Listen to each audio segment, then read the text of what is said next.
spelling is heading. Just in case, keep a shell at the tip of your melon. Clear the space, your brain was a terrible thing to waste.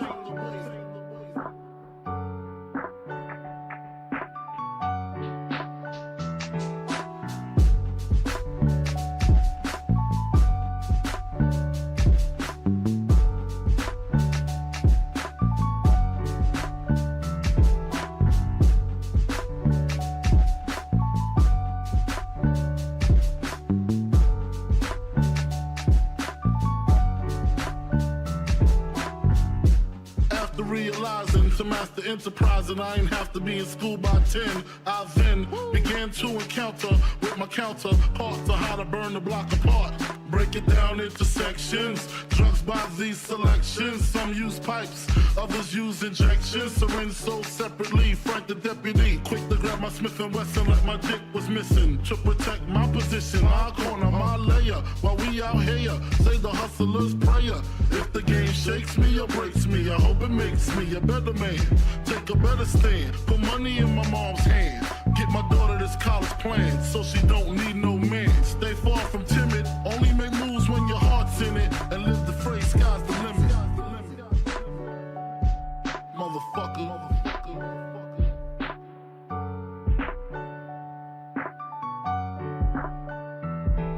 88.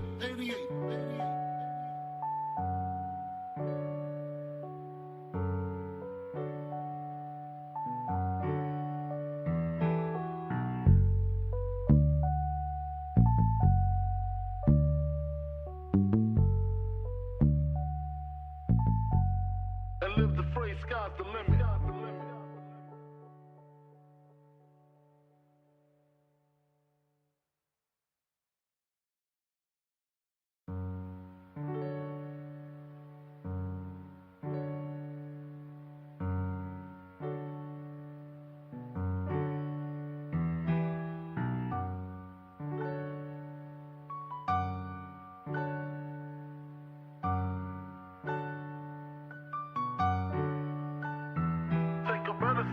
Put money in my mom's hand. Get my daughter this college plan, so she don't need no man. Stay far from timid. Only make moves when your heart's in it. And live the phrase, sky's the limit.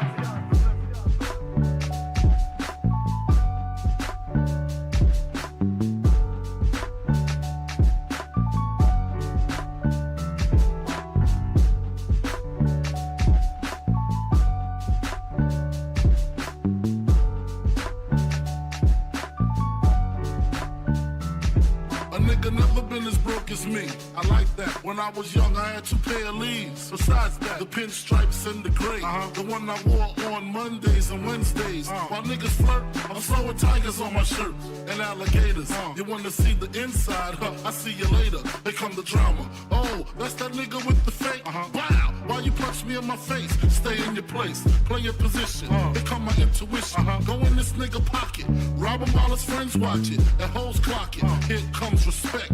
His crew's your crew, or they might be next. Look at they man, big man, they never try, so we roll with them. I stole with them, I mean loyalty. Niggas bought me milks at lunch. The milks with chocolate, the cookies, butter crunch, 88.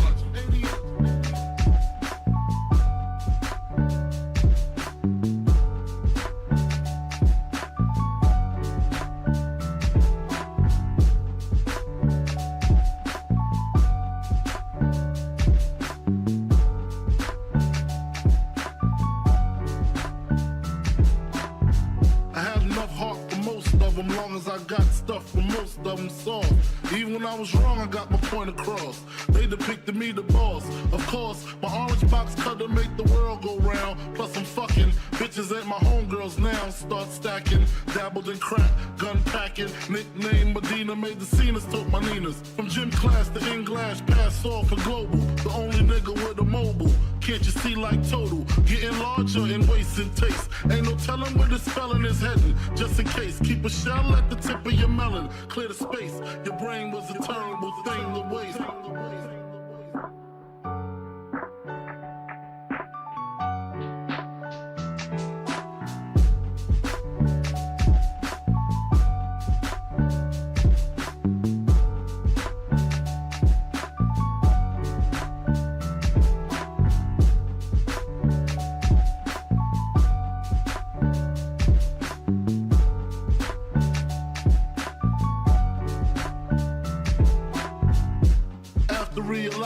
to master enterprise, and I ain't have to be in school by 10. I then began to encounter with my counterparts on how to burn the block apart. Break it down into sections. Drugs by these selections. Some use pipes, others use injections. Syringe sold separately. Frank the deputy, quick to grab my Smith & Wesson like my dick was missing. To protect my position, my corner, my layer. While we out here, say the hustler's prayer. If the game shakes me or breaks me, I hope it makes me a better man. Take a better stand, put money in my mom's hand. Get my daughter this college plan, so she don't need no man. Stay far from timid, only make moves when your heart's in it. And live the phrase, sky's the limit. Motherfucker.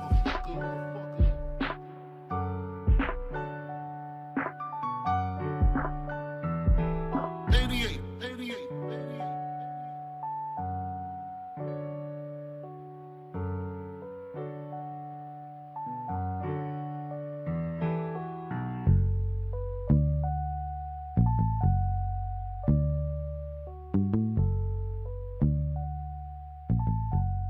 And live the phrase, sky's the limit.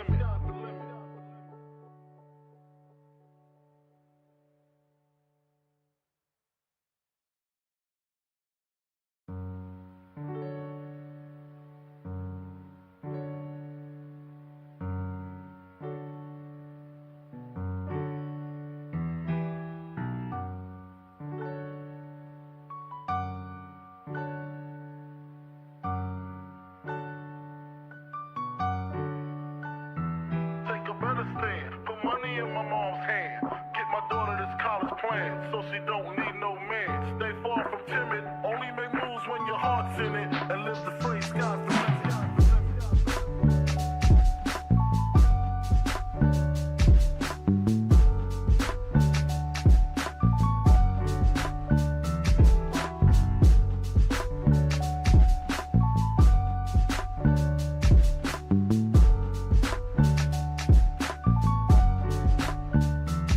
A nigga never been as broke as me. I like that. When I was young, I had 2 pair of leaves. Besides that, the pinstripes and the gray. The one I wore on Mondays and Wednesdays. While niggas flirt, I'm throwing tigers on my shirt and alligators. You wanna see the inside? Huh, I see you later. Here come the drama. Oh, that's that nigga with the fake. Wow, why you punch me in my face? Stay in your place, play your position. Here come my intuition. Go in this nigga pocket, rob him while his friends watch it, and hoes clock it. Here comes respect.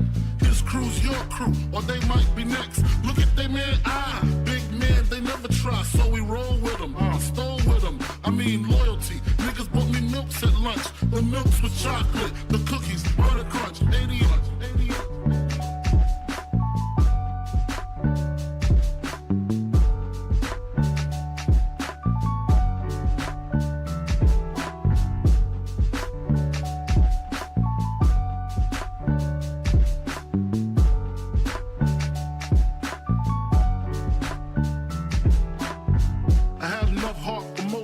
Long as I got stuff for most of them soft.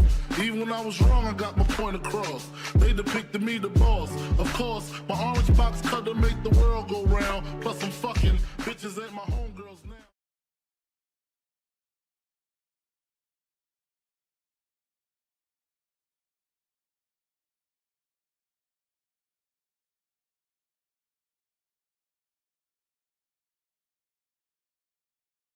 Okay, there we go. Now that I don't know why I did that again, but okay, now that my mic, you can actually hear me out of my mic. Let me fix this really quick. Here we are, man. Wow, here we are.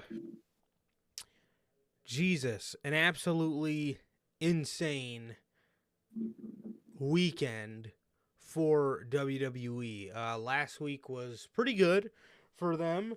Last week was pretty good for them. In the start of the week, we heard, we heard about the Netflix deal, The Rock coming to the board, and all that good stuff. And then the end of the week hit, and man, it was something.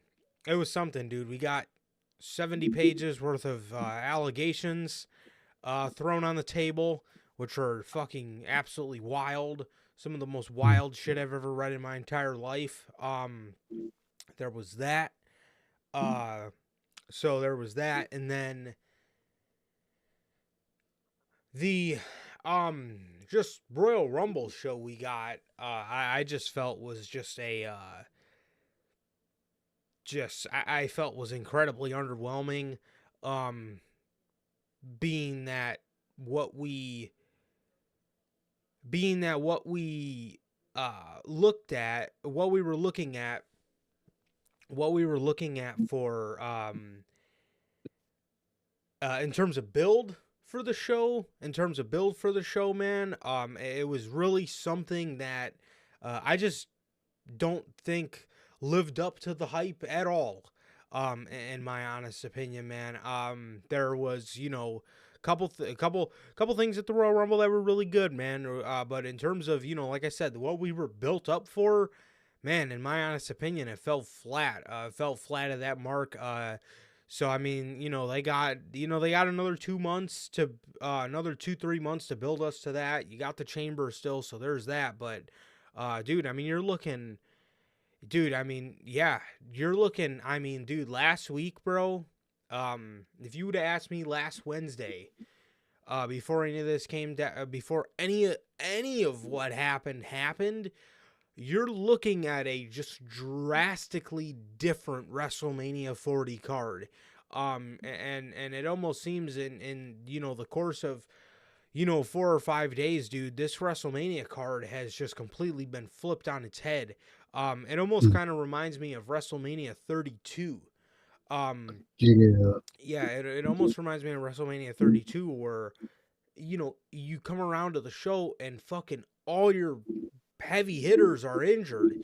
You know what I mean, man? I mean, you're looking at, dude, again, if you would have asked me last week what was going to happen at WrestleMania 40, Gunther versus Brock, Rollins versus Punk, Cody versus Roman. And then obviously I would have told you there was a little bit of a fear of Dwayne Johnson being involved, but I see this going around from the community, and I absolutely hate it. But I'll tell you right now, if there's anybody watching this video that thinks Dwayne Johnson reffing Cody Rhodes versus Roman Reigns at WrestleMania is a good idea, you got to be out of your fucking mind, man. I mean, I don't know how that sounds good to you at all. But to my point, it almost reminds me of WrestleMania 32 season in that regard. But the difference between this year and WrestleMania season is Triple H has more than enough of a roster to show you that he can step up to the plate. If he will or not remains to be seen, but he does have, like I said, the good thing about, this is he does have a roster to step up to the plate and still deliver one of the best WrestleManias of all time, but it's extremely dashed in that regard in terms of these marquee matches that we wanted to see. Two of them look to be off the table. We know we're getting Cody versus Roman. Obviously there was a WWE building some intrigue, which, I see people, getting upset at the idea of Cody versus Roman, or Cody versus Rollins for the World Heavyweight Championship. Guys, that's the whole point. That's the whole point of the Seth Rollins promo. Yes, that's the whole fucking point. I mean, Cody's still going to choose Roman Reigns, I believe. I'd be shocked. Again, what WWE's doing is what they should do with that announcement. They should have a little fun with the Royal Rumble announcement. You know what I mean? Who's he going to choose? Add some intrigue to it. That's all they were doing. And again, if you're upset that WWE's teasing Cody versus Rollins, guys, that's the fucking point. That's the point. It's to cast doubt upon you. Oh my God, is Cody gonna finish his story? You know, that's the point of the promo. So that I didn't understand, man. But I just want to get your thoughts, man, on how you feeling about WrestleMania 40 looking drastically different than what we originally were looking at. It's sad, man. It's really sad. We were expecting a way different WrestleMania. Obviously, that Gunther and Brock match looks to be off the table for reasons we discussed, Right. and the Punk and Rollins match looks to be off the table for injury reasons, man. Which is just horrible, man. I mean, the look of CM Punk is just not there in his returns, man. Came back in AEW, won the title, got injured, came back again, won again, got injured, fucking got himself fired, but that was more him. Um, fucking returned to WWE, man. He's about to have one of the main events of WrestleMania. Gets injured, man. Man has horrible luck, and it's horrible to see, man. It's just disappointing. You know, we all expected WrestleMania to be very different, and now it's gonna have to be different than what we wanted. And that sucks, man. The injury curse has hit WrestleMania this year, and CM Punk of all people got hit with it. So it's horrible to see, man. Is it salvageable? Yes. Is it, going to be obviously somewhat disappointing in a way, man? So it really does suck. It really does. But I trust in Triple H to get us to WrestleMania and produce a really good show. But I don't think it's going to be what it could have been, no matter what, man. And that really sucks, man. That really sucks in terms of WrestleMania. As for the Cody and Seth stuff, I like it, man. It teases it. It teases, as a possible, obviously a possible choice for Cody. And I like that they teased it, man. People are obviously pissed, and that's why they did it to, not only irritate people and make people think, oh, he's not going for Cody. It could be Rock. Oh no, for the moment to where he does choose Roman to feel even better, but it makes Seth's title even more valuable that he's weighing this option, man.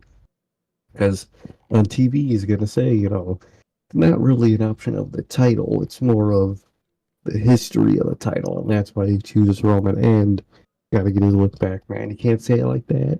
It's Cody, but he'll, open a thesaurus and fucking find fucking who paid the longest sentence to say that. But it sucks, dude. I mean, I'm still excited for WrestleMania, man, but it really just does suck. All these injuries had to happen.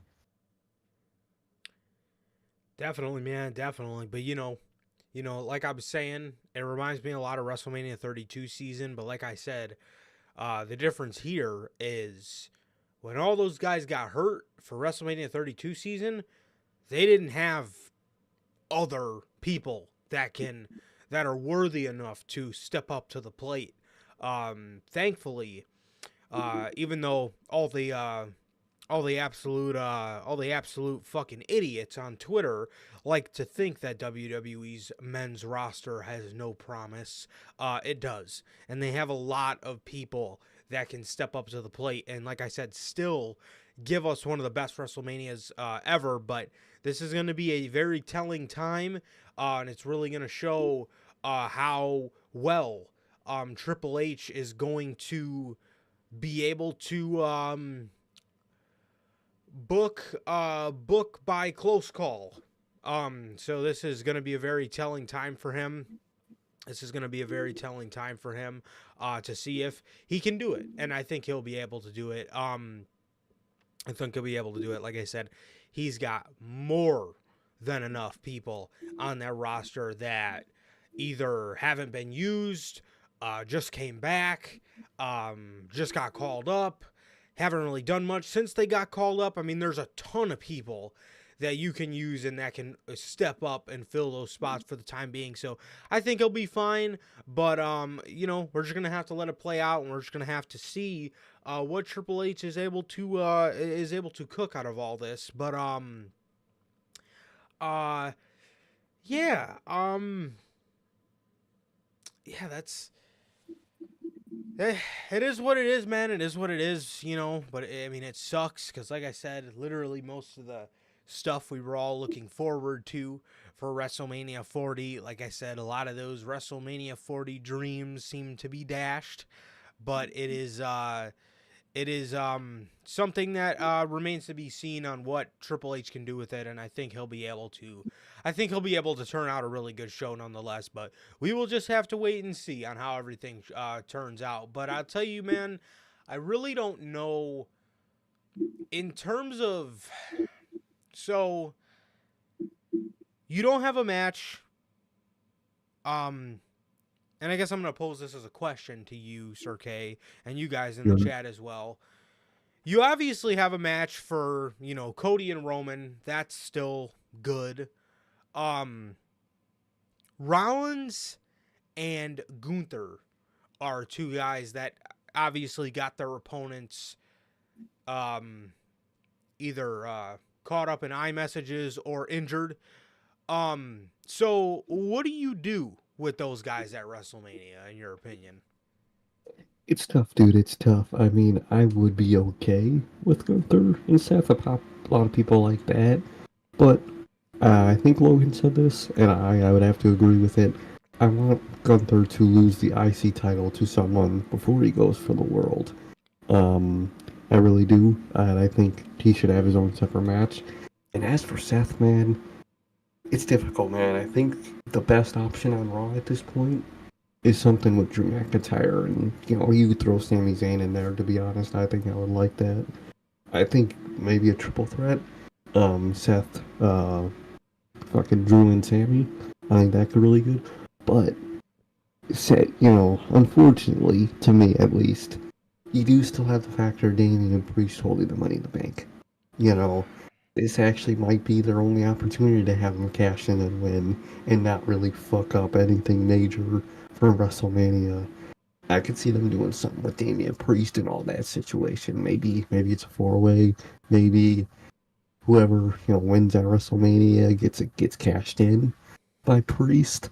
Maybe Drew finally, after all this time, finally wins the title, and he gets cashed in on and loses it. Or I could see them doing something with him.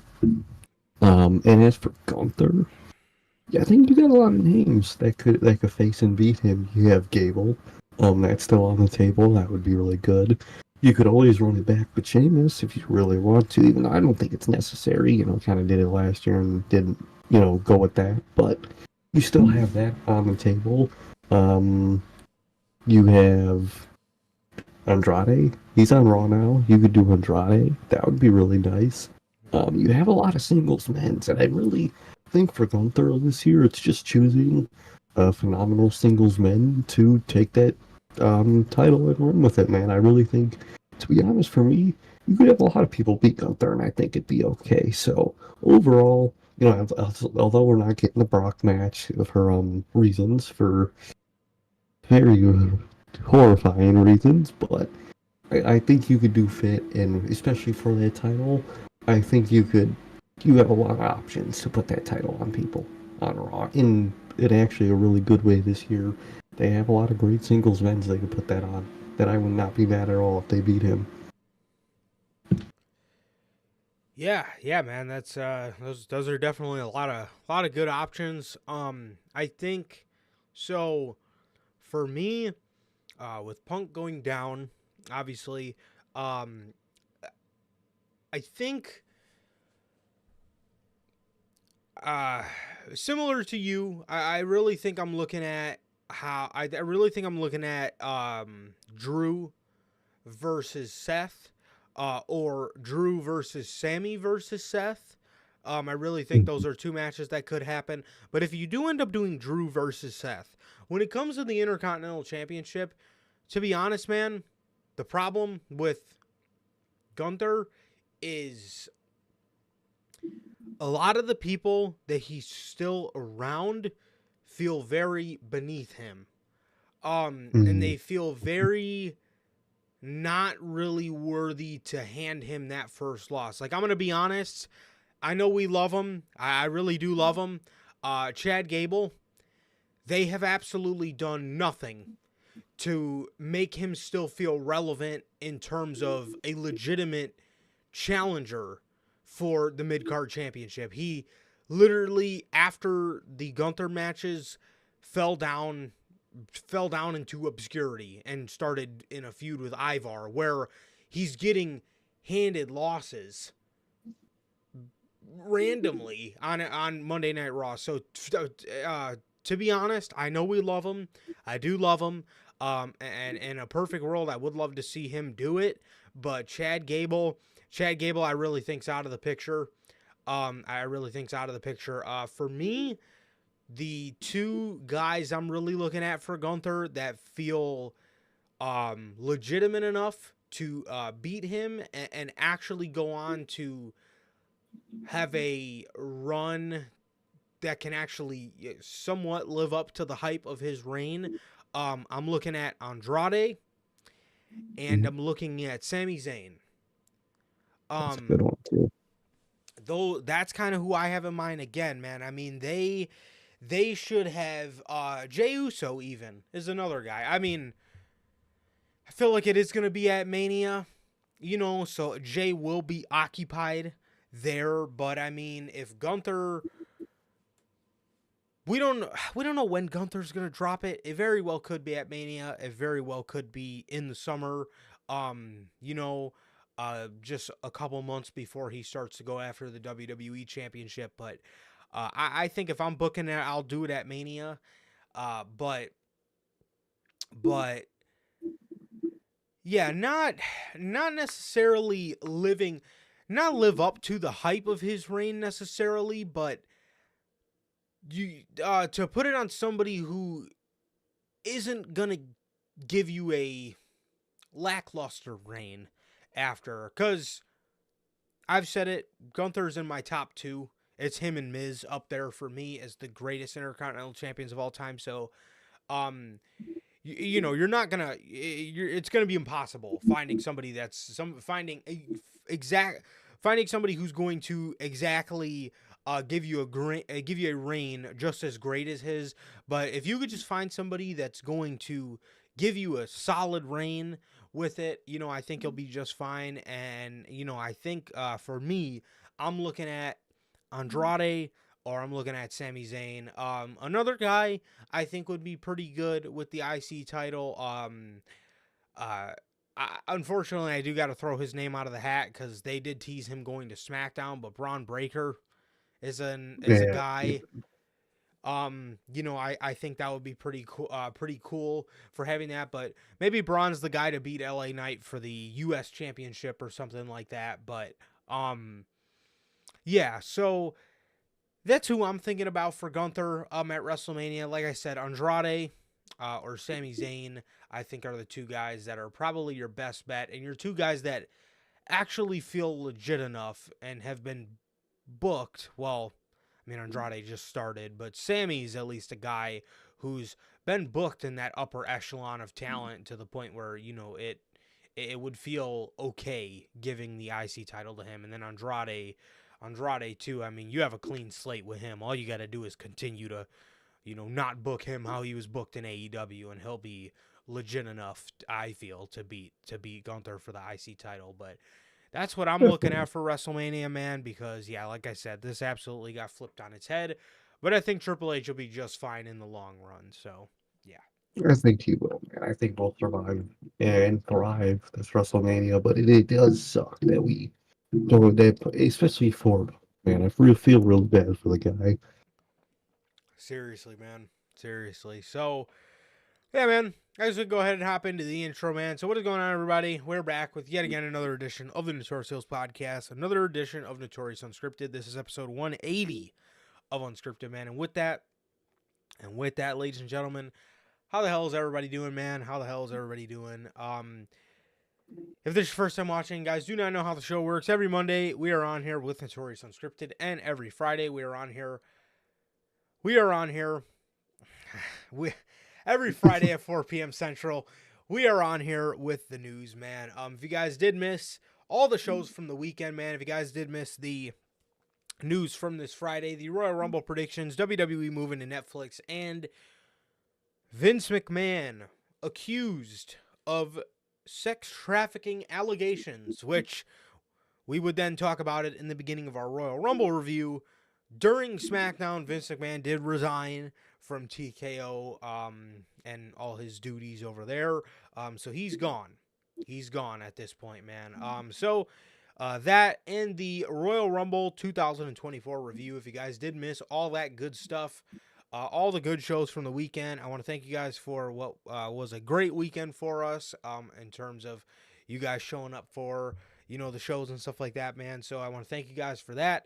But both of those episodes are available for you guys on all platforms. That is Anchor, Spotify, Google Podcasts, Apple Podcasts. And if you want to see it first, join us right here live.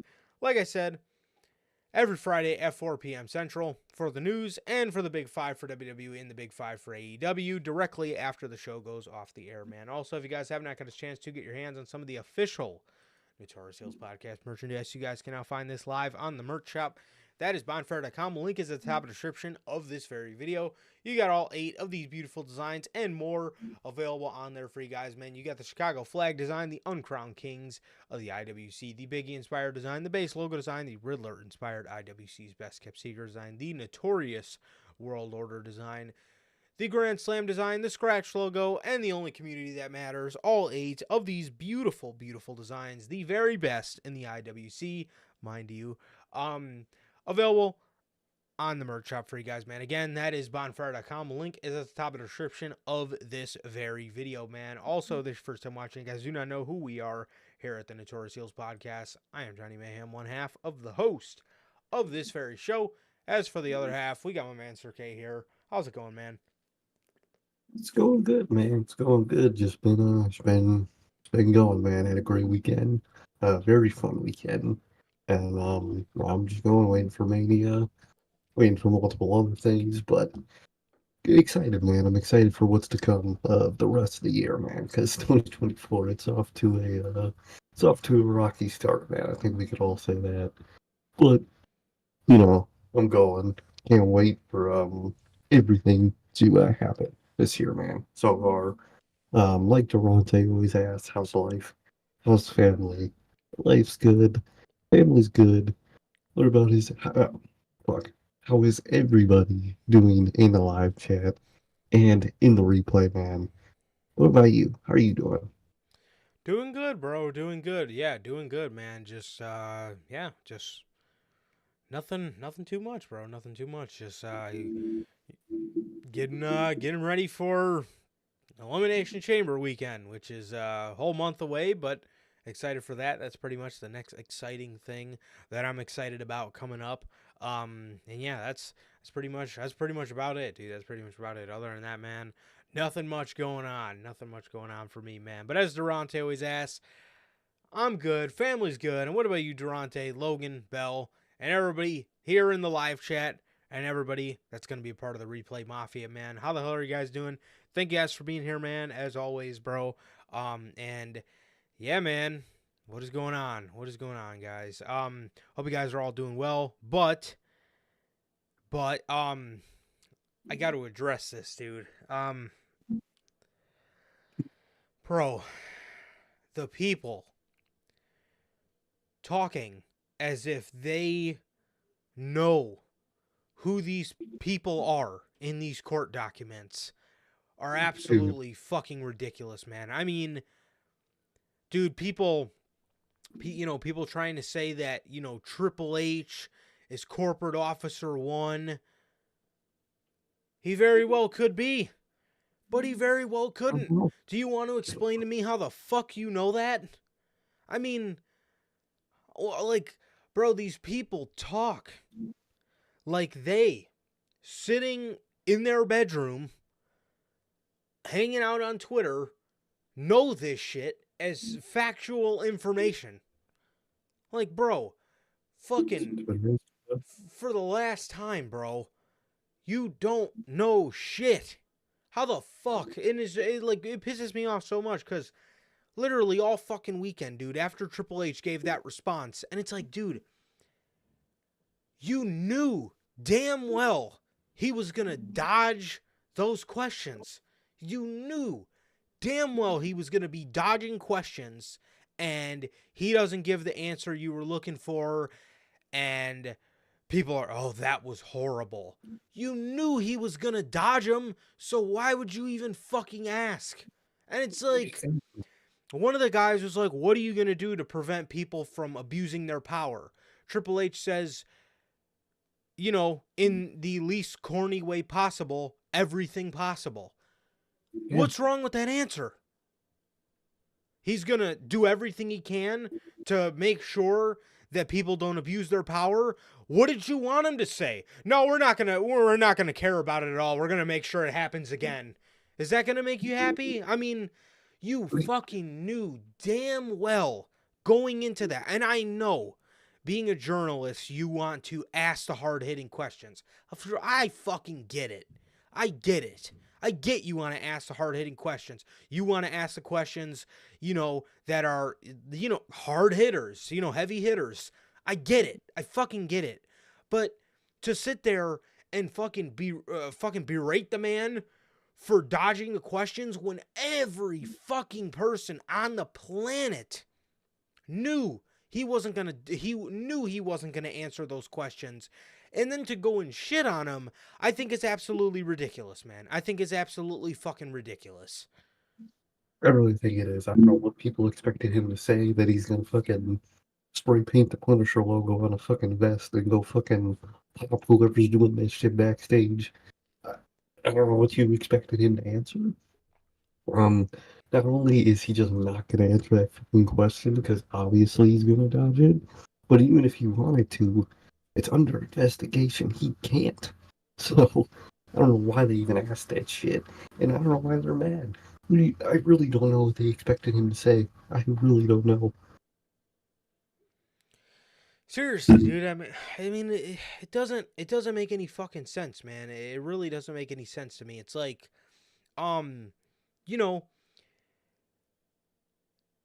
I mean, Tony Khan dodges a lot of questions. Trust me, he dodges a lot of fucking questions. But it's like, at the end of the day, dude, if Tony can't answer them, he can't answer them. The only reason people got mad at him for the whole Chris Jericho related question from World's End, it wasn't because of his answer, because his answer was valid. You know what I mean? The only thing that was fucking embarrassing about it was he's fucking wearing Tony Storm's wig and he's wearing Tony Storm's glasses. That was the only fucking reason people got pissed off at him. But in terms of his answer, he dodged it because he had to dodge it. And in that case, specifically, Tony said it himself. It was unsourced shit that he can't fucking answer because it's unsourced. It's just fucking rumors. But I mean, in Triple H's situation, not only, like, dude, again, not only are these allegations at this point, but it's an ongoing lawsuit. He can't talk about it. It's a fucking ongoing lawsuit. I mean, come on, bro. It's like, I don't know why these people ask these fucking questions. Or like, I get when I get asking the question. You know, like I said, you wanna be the guy that asks the hard hitting questions. I get it. That's the point of being a fucking journalist, right? But like, to shit on the man for the way he answered the question, I think is fucking ridiculous. Exactly. I really don't understand what they're mad at. I don't fucking get it, man. I don't get it.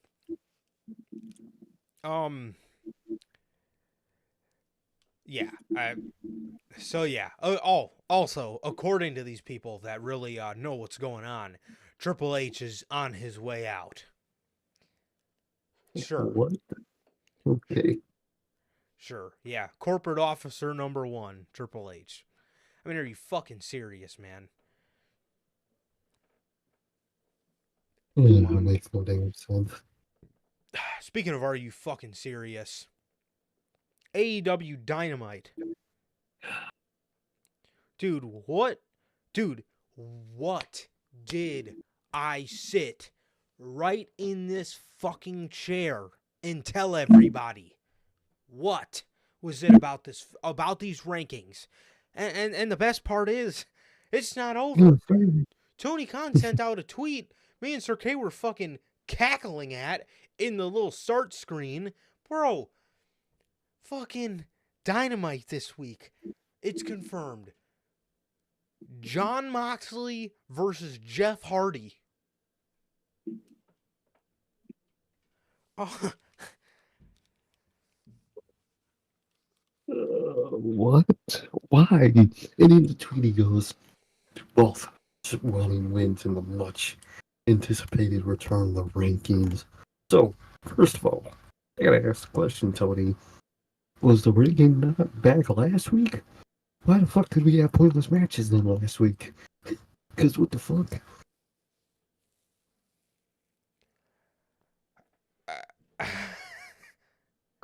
What? Like, yeah, these rankings are gonna kill this company. 100%.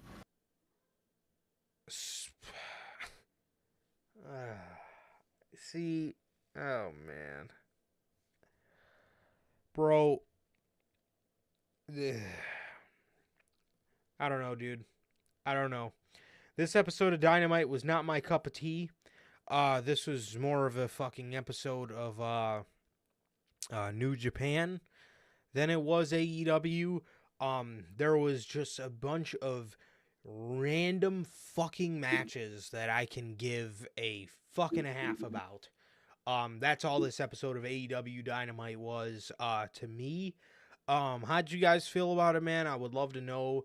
But I'm telling you, man, if this is gonna be the current state of AEW Dynamite, I don't know how Tony Khan strayed so far from the vision, but Just saying, this ain't AEW.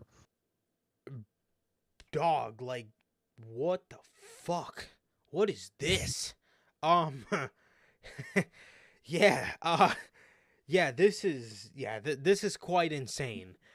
This is quite insane, man. I mean, this is pretty ridiculous. In all honesty, dude. Again, man, just the level of you know, quality we get on AEW Dynamite nowadays, dude. I mean, it's just like I said, how he strayed so far from the vision is so beyond me, because I don't know. It's like he wanted, like in the beginning, he wanted to like fill in the gaps where WWE wasn't filling, like great storytelling, because at the time WWE was telling stories, but WWE's version of the stories is a lot. Vince McMahon at the time, Vince McMahon's versions of stories was shit nobody wanted to see. So they kind of filled in that gap for like reality based, storytelling. You know what I mean? Adult storytelling for adults, right? And they, they were picking up what fucking WWE wasn't putting down. So it was great. And nowadays it seems like, and I've been here the whole time with AEW, it genuinely just seems like they are trying to be some sort of like New Japan light. It really does. It really does feel that way at this point. It feels like an American New Japan, where it's just that sports-based wrestling, where people are constantly trying to say, oh, sports-based wrestling is what made them good in the first place. No. Like you said, it was reality-based wrestling, where it was just real-ass people telling real-ass stories that made it so good. In the fucking the sports side of it was the worst part, even at the start of Dynamite. Yeah. That's why they got rid of the rankings in 2020. Exactly. That's when the product got better, is when they got rid of things like the rankings and shit. That was the worst part about AEW at the time. That was what was holding it back. And now, you're just bringing it back because you don't know what else to do. Do what you were doing in 2021. Guess what you didn't have in 2021, Tony? Rankings. Do you not get what you're doing here? Like, I don't know, man. This isn't the AEW that I used to love, man.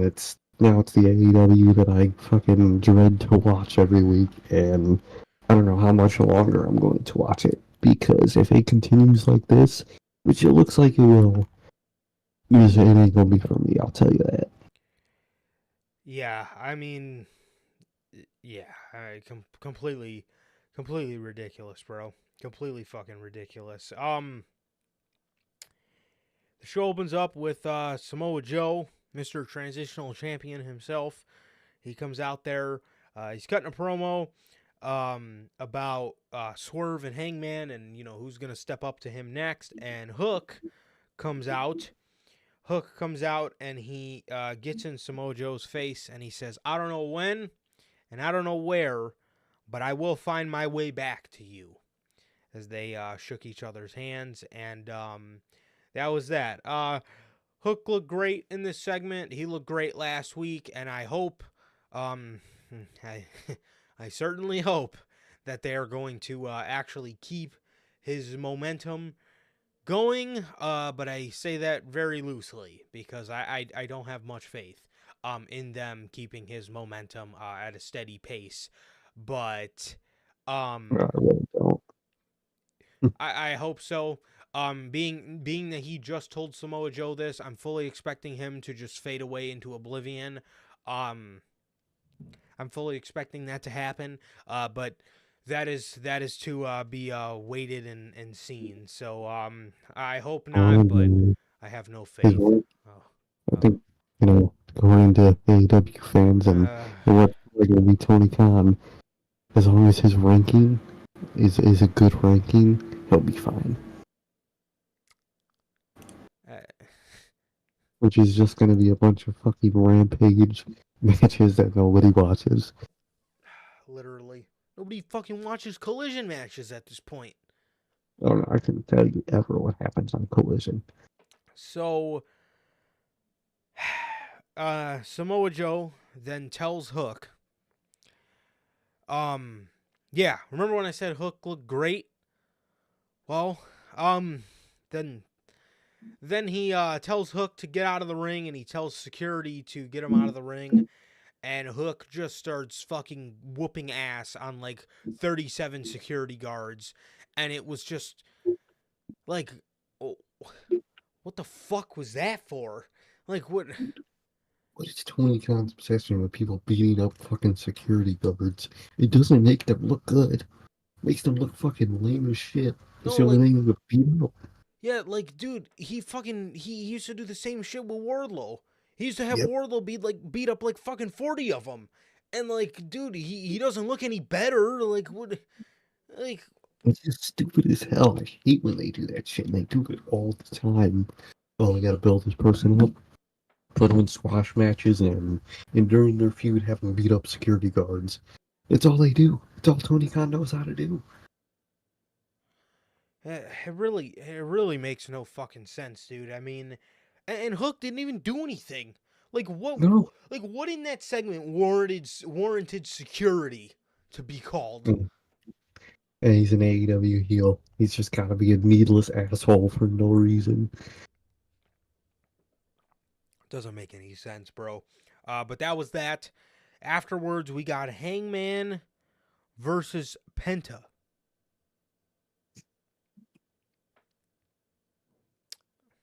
Okay. So was that you're gonna hear this a lot. This was a good match. Congrats, Tony. Did you Yeah. did you accomplish what you wanted to accomplish? This was a good match. Nice. Now what? Hangman, I guess, is building his ranking to the AEW World Championship. So instead of building it through momentum and through a story with Swerve Strickland that kind of just ties him into that, we're going to put him in random matches every week on Dynamite to get him to that point. Nice. Not like the Let's go. story with Swerve intertwined him to Samoa Joe any fucking way. Like, you have that tie. Those three people have a tie into each other where they could just have a match with no worries. Why do you need this fucking ranking system? You should be doing that for everybody. Now it's just going to be, oh, he has to get his ranking up in order to get that match. Like, bro, please stop. Unbelievable, man. Unbelievable. Like, dude, I don't give a shit what Hangman's record was. I don't give a shit if he lost to Swerve Strickland. If the story was gonna be good between fucking Samoa Joe, Swerve, and Hangman anyway, so I want to fucking see it. You know, Sami fucking Zayn was the pin guy in the Bloodline, and guess what? When Elimination Chamber 2023 came around, did anybody say, well, all Sami did was lose when he was in the Bloodline? I don't want to see him against Roman. No, you stupid motherfucker. People He had wanted to see him. momentum. Yes, he had fucking momentum and he had hype because he just fucking hit him in the fucking back with a steel chair. Like, I don't think Tony Khan and most of those New Japan AEW fans realize momentum is more valuable than rankings than a win and loss record. Momentum is the most valuable thing anybody can have, and Tony Khan's horrible at keeping it. Tony Khan's horrible at keeping it because Tony Khan does not have a fucking iota of a clue what momentum is in 2024. That shit was 3 years in the can. That man, Tony Khan, that man, I don't even know if that man fucking knows about the definition of momentum anymore. No, exactly. Bro, oh man, dude. Like, honestly, like, and I'll use examples like that till the day I fucking die, bro, because like ask yourself, genuinely, was anybody like, well, Sami shouldn't face Roman at Elimination Chamber because all he did when he was in the Bloodline was be the pin guy whenever they had matches all together? Who said that? Who? Find me one fucking person that said that shit. Well, when it doesn't make any fucking sense. But here we are, Hangman versus Penta. Good match. Hangman wins, and he that was it. And yeah. And a whole lot of that nowadays for these Dynamite reviews. The next match, Wardlow. He's back on Dynamite, man. He's back facing the top competition that AEW has to offer. Mhm. They put him in a match with Trent Beretta. You know what I thought about this match that just made me more angrier that it was happening? What's that? Trent Beretta probably has more singles matches than Andrade did, Malachi Black did, than half of their young or just great singles talent does combined. Think about that. You know how many times we have to see Trent Beretta in the ring? More I times just, than I've ever wanted to. and that just makes me hate the guy more. Like, Yeah. fucking hell. Dude, those fucking three, those best friends, oh, I think I might hate them the most in AEW just for how much we have to see them. Right. Too much, dude. I'm tired of it. Yeah, absolutely. One of the funniest tweets I've seen from the weekend, I think one of you guys sent it to me, but it was something along the lines of Andrade finally gets over in AEW and he decides to leave, and then they were like making fun of like guys like Buddy and Malachi and Andrade for, you know, Triple H having some grip over the black and gold merchants. First of Yeah, all, it's the word merchant is fucking lame as fuck. Who the fuck I hate says that. that? That's such a fucking stupid name. Um uh so there's that. I mean, that's the first thing. That's just a Twitter gripe of mine. But um do you guys want to tell me what would I mean, honestly, do you guys want to tell me what would entice any of those three gentlemen to stay in All Elite Wrestling? What? Literally. Have you actually seen the news regarding Malachi Black and Buddy Murphy or Mhm. Matthews, whatever, Yeah. about, that collision change? Oh, uh, I I seen Brody King was like popping off at some fans on Twitter for like the graphics, the graphics being changed or something. I don't. It might have something to do with it. I'm not too sure, but I heard something about either the ending or the match itself on Collision was changed because somebody, they didn't say who, and the House of Black is reportedly tired and refusing to lose. They're tired of losing. Someone in the House of Black apparently is tired of losing. Which, like, can you fucking blame him? Um, Most people think it's Buddy because apparently he has like a 2 to like 9 record or something. Well, and AEW fans are shitting on him instead of Tony Khan, obviously. And I'm just thinking, like, bro, how are these two not wanting to leave? so, I will say, I'll say this for starters. When they do stuff like that, when they refuse to, lose and stuff like that, I will say, I got to be honest, I understand Tony's frustration to a point there. I understand Tony's frustration because it makes it seem like they're not team players and they're there for themselves and they're not there for AEW. But, were you going to say something? So apparently it's not that they refused to, but they complained about doing the job at all the time. Well, in saying that, I don't think Tony understands that a lot of these guys don't want to, especially when you're talking about a guy like Malachi Black, a lot of these guys don't want to be here to fucking just work matches. No, they want to flex their creative muscle. You're an AEW, you're an AEW like budget, and you can have the production of WWE if you wanted it to in terms of video packages, vignettes, productions, all that good stuff.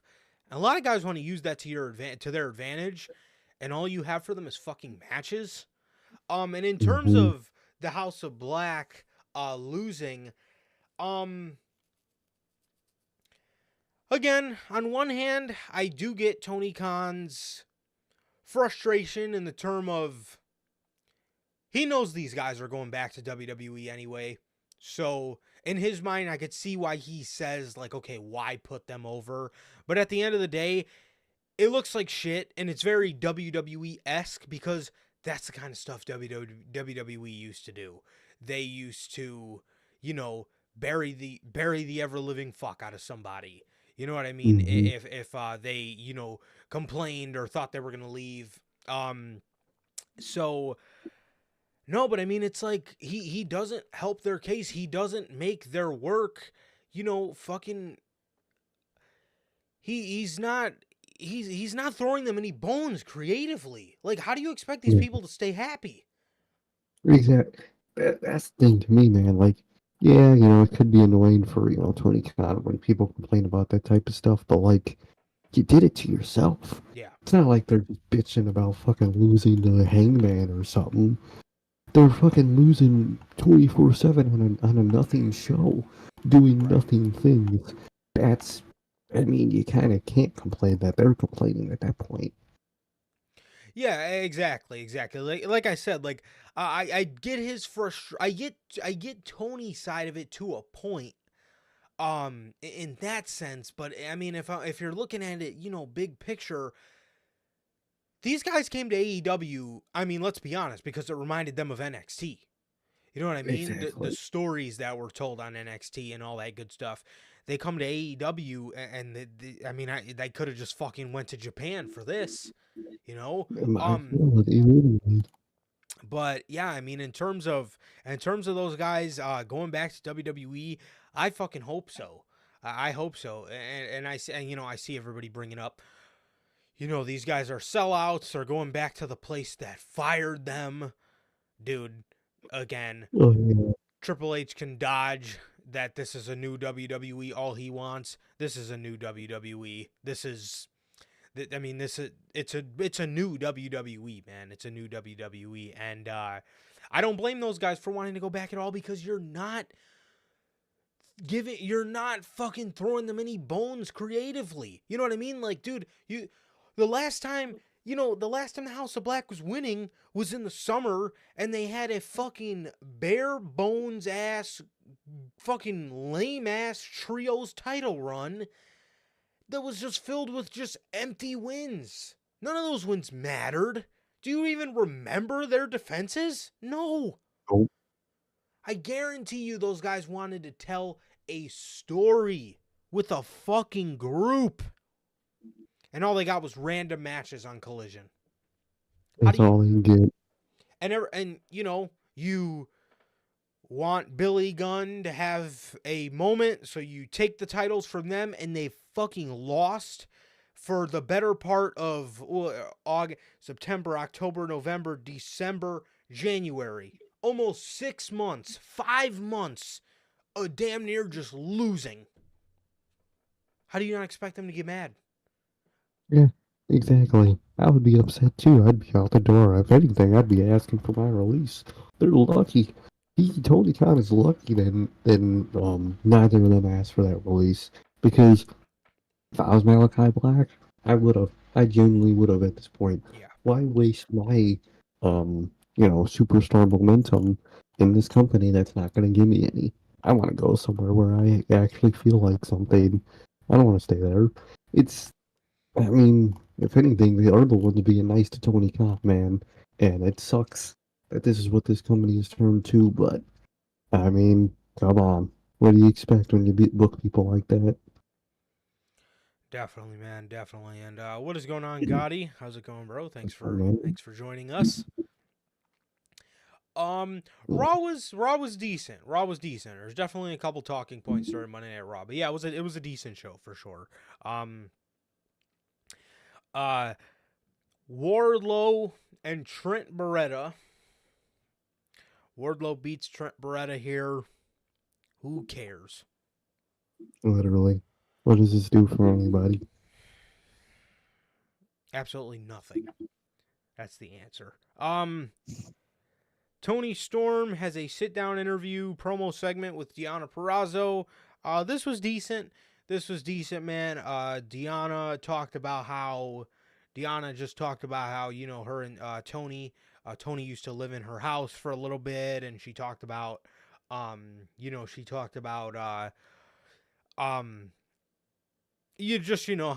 she wanted the best version of Tony Storm when she faces her for the AEW Women's title, and then Tony kept acting like she didn't know who Deonna was, so Deonna pointed out how the tattoo on her ankle looks a lot like the tattoo on Tony's ankle.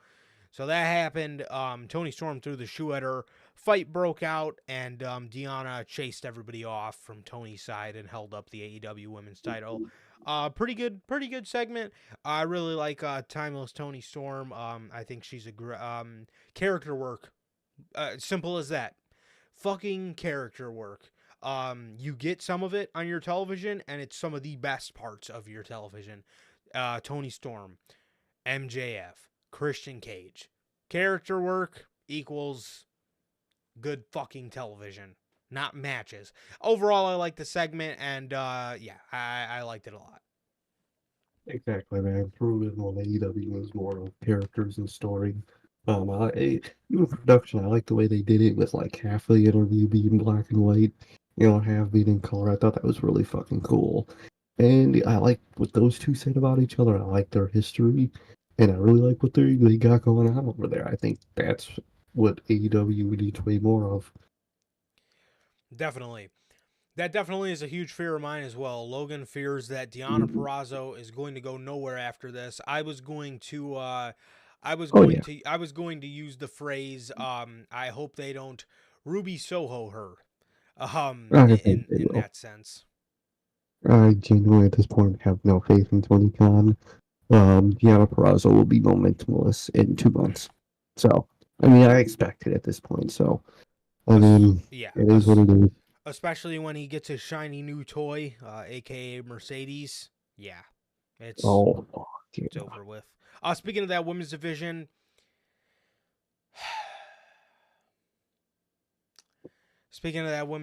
we got a backstage segment with Taya Valkyrie and Johnny TV being repackaged. What do I say that's not tears rolling down my face? Again, Tony Khan sucks. Vince sucks. Nobody fucking knows how to book John Morrison in today's day and age, and it's criminal. So I don't know if it's him that's insisting to do all this comedy stuff, but the fact that one of these promoters hasn't fucking told him no is absolutely mind-boggling. It's honestly not even worth getting upset anymore. I'll just every time I look at John Morrison, I'll just continue to wear my 2011 rose-colored goggles. So that's that's all I gotta say on that. But the repackage looks stupid. Why is he still named Johnny TV? I like that they're together. I think that's a no-brainer. But I mean, come on, man. What is this? What is this fucking garbage? And then I seen a backstage interview from like Rampage where he's where he does the splits and he gets fucking dragged away by a string. What is this shit? I mean, And all the fucking quote tweets for, oh, this shit is gold. Oh, fucking generational TK. All the same fucking generational. generic. Yes. Generational loser. I mean, come on, Ugh. man. This guy was fucking. This guy was one of my favorite fucking wrestlers when I was a fucking kid, man. I mean, bro, he was right under John Cena when I was a kid. It was John Cena and John fucking Morrison. Johnny TV. Dude, I fucking hate that fucking name, man. Oh my god. Send this guy back to WWE and let Triple H cook with him because I fucking can't. I can't do this shit, man. Dude, like, you dumb idiots. Have you never seen 2010, 2011? John Morrison. No, genuinely, I see this all the time from a lot of AEW elitists, and when they talk about shit, they haven't watched, literally, they haven't watched a WWE for like years.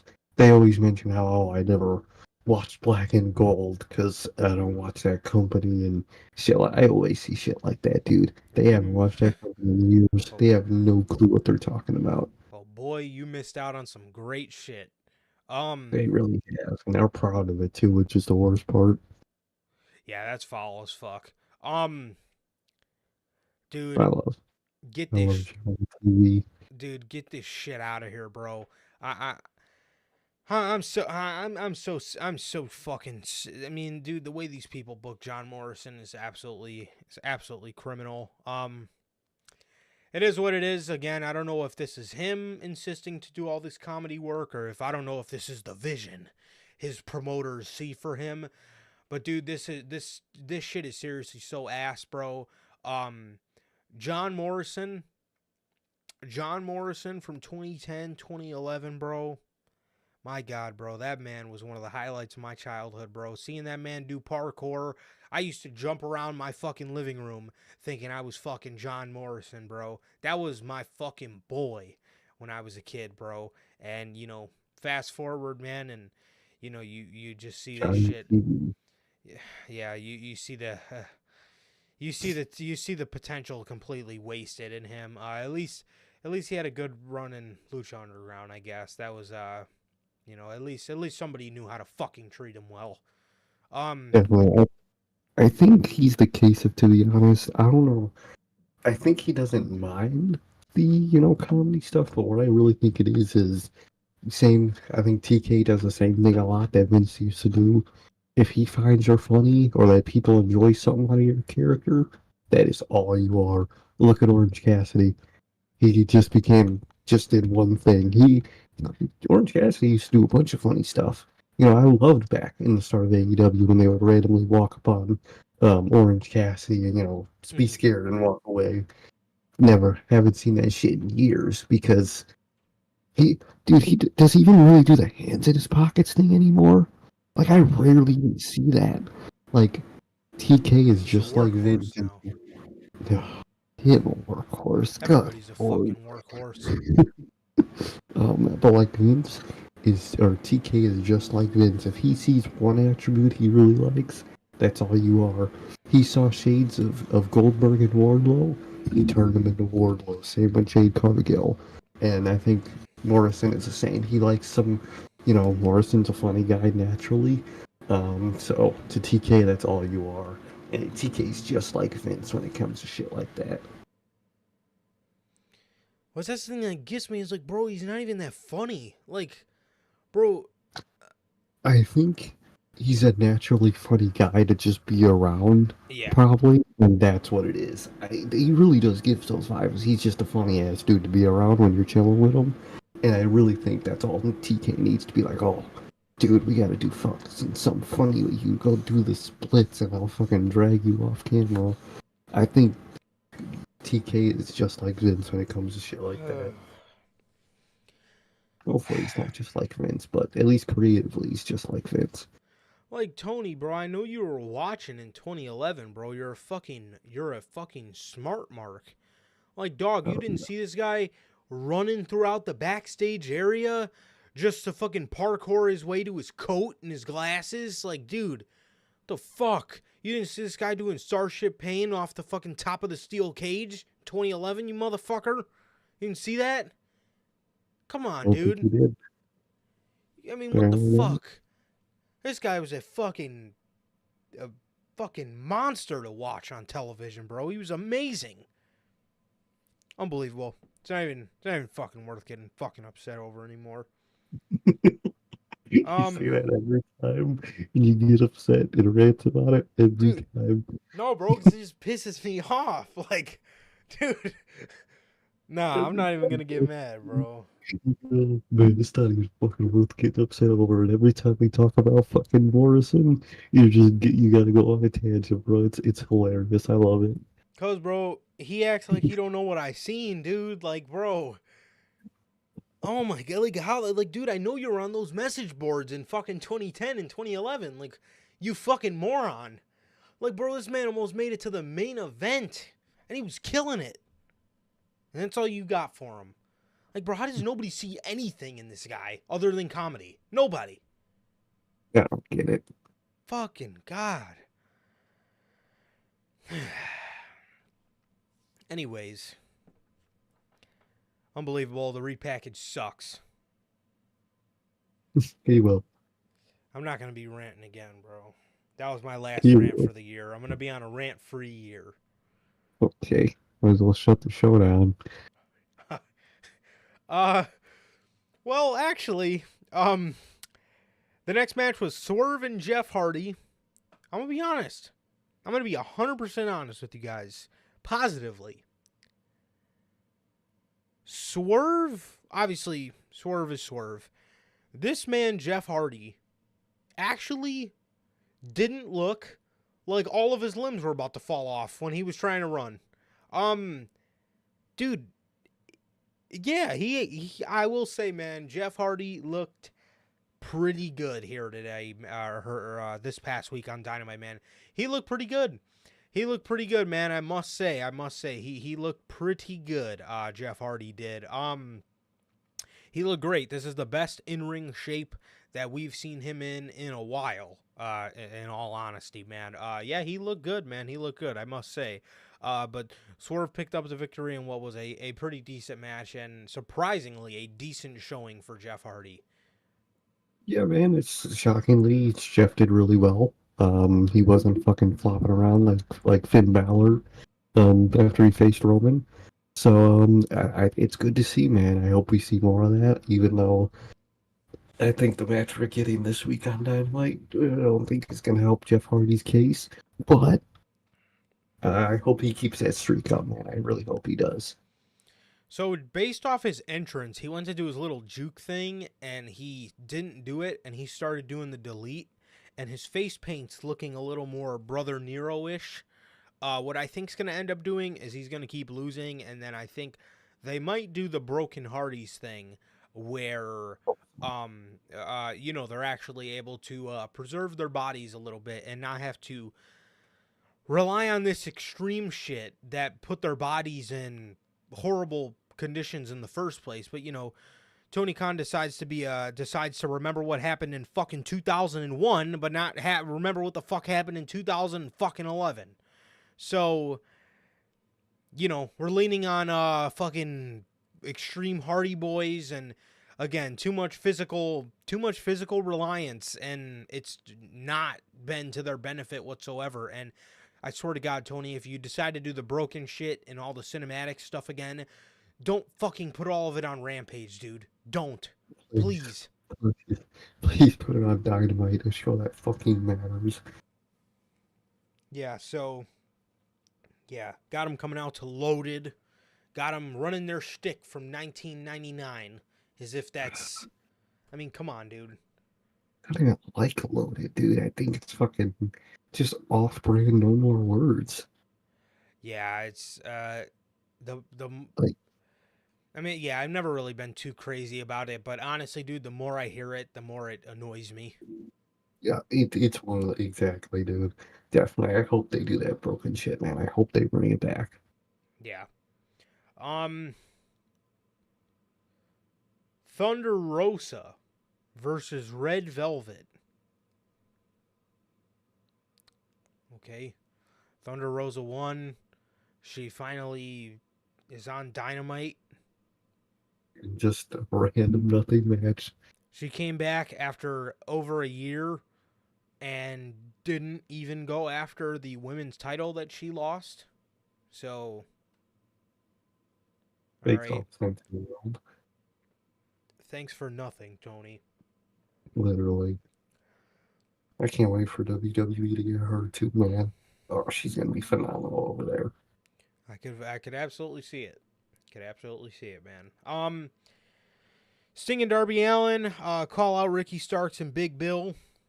So what I think is going to end up happening is Ricky Starks and Big Bill are going to drop the AEW, which we're getting that match in 2 weeks. Well, not this Dynamite, but next week's Dynamite. We're getting Sting and Darby versus Ricky and Big Bill, and whether Sting and Darby go out on a win or a loss and drop the titles to the Young Bucks, or win that match and vacate the titles, remains to be seen. But I think it's obviously going to be one of those two outcomes. But yeah, Sting and Darby call out Ricky Starks and Big Bill to win the tag belt. So this should be interesting. But yeah, I definitely think they're going to get them and finally get the tag belts off fucking Ricky Starks and Big Bill. Fucking fuck me, man. I hope so. But I actually like the sound of that, man. Because when obviously they vacate him because Sting retires, it could be a fresh start for that tag division, man. I think it really needs it. Yeah, I could see it. If the Bucks are moving forward as heels, I could absolutely see them beating Darby and Sting just to kind of get some heat as the team that eradicated Sting, even though he was going to retire anyway. So I could see them kind of moving with that narrative to get the Young Bucks heat and stuff like that. But I could also see Tony Khan wanting to give Sting the victory, just to say he booked them better than WWE did. So, Exactly. Daddy Ass and the Acclaimed face the Mogul Embassy for the Trios titles.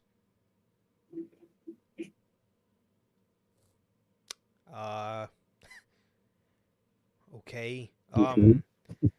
The Acclaimed and Daddy Ass won.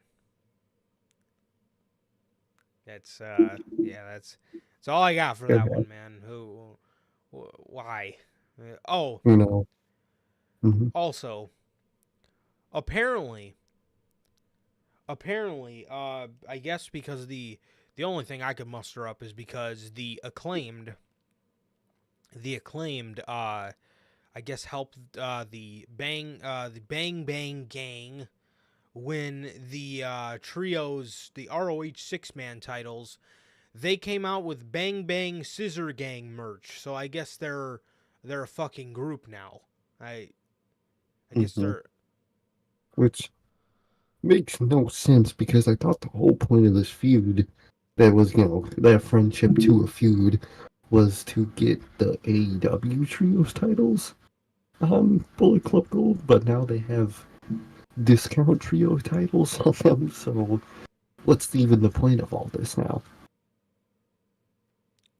I Like, couldn't tell you. like I don't. What's the goal now? Is that still the goal?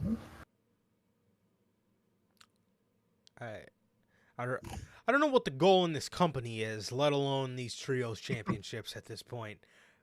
So there's that.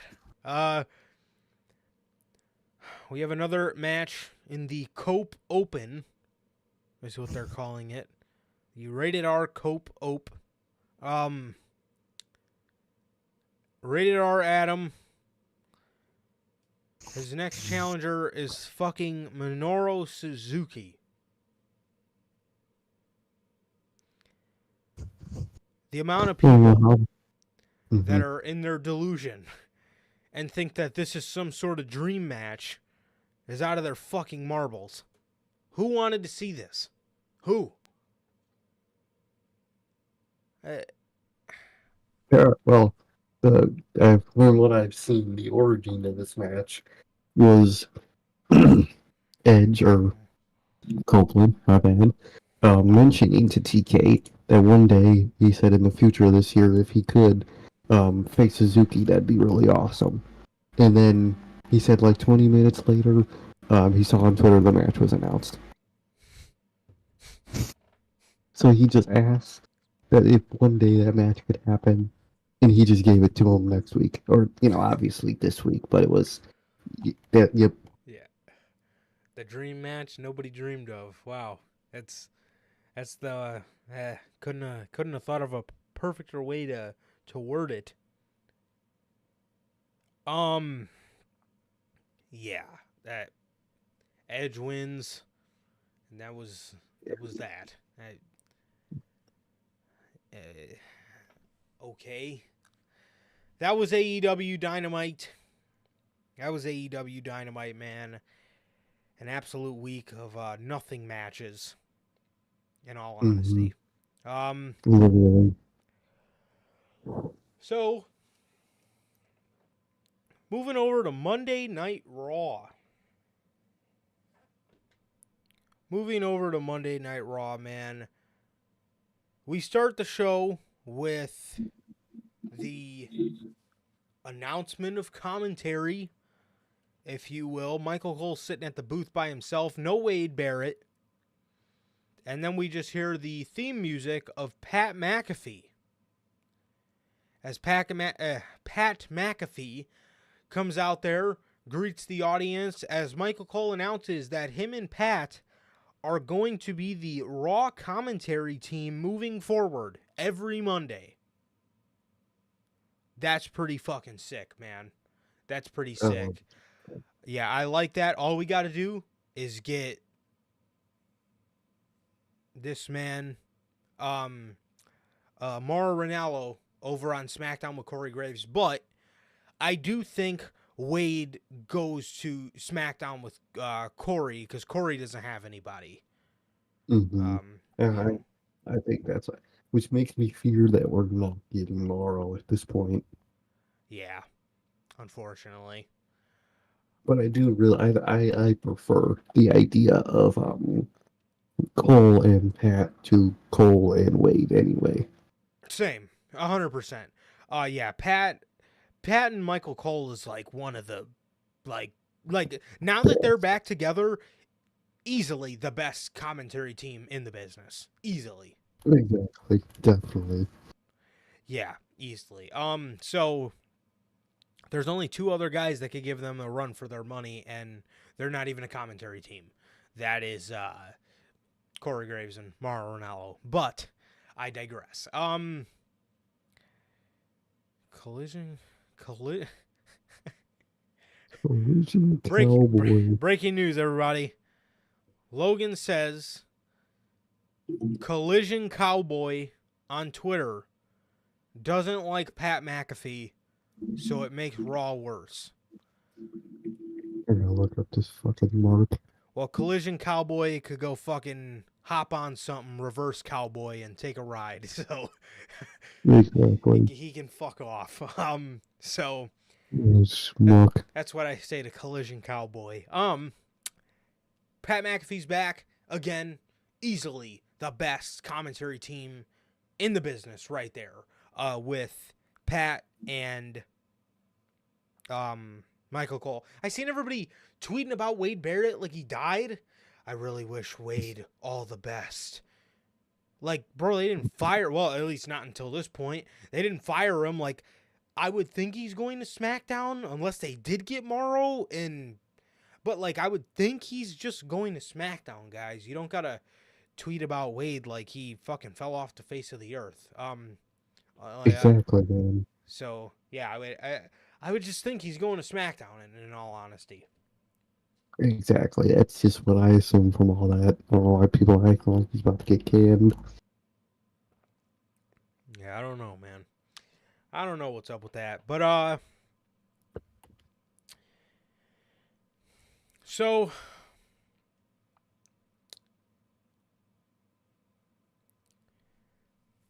first segment of Monday Night Raw, we opened up the show with CM Punk. We open up the show with CM Punk. Man. Okay.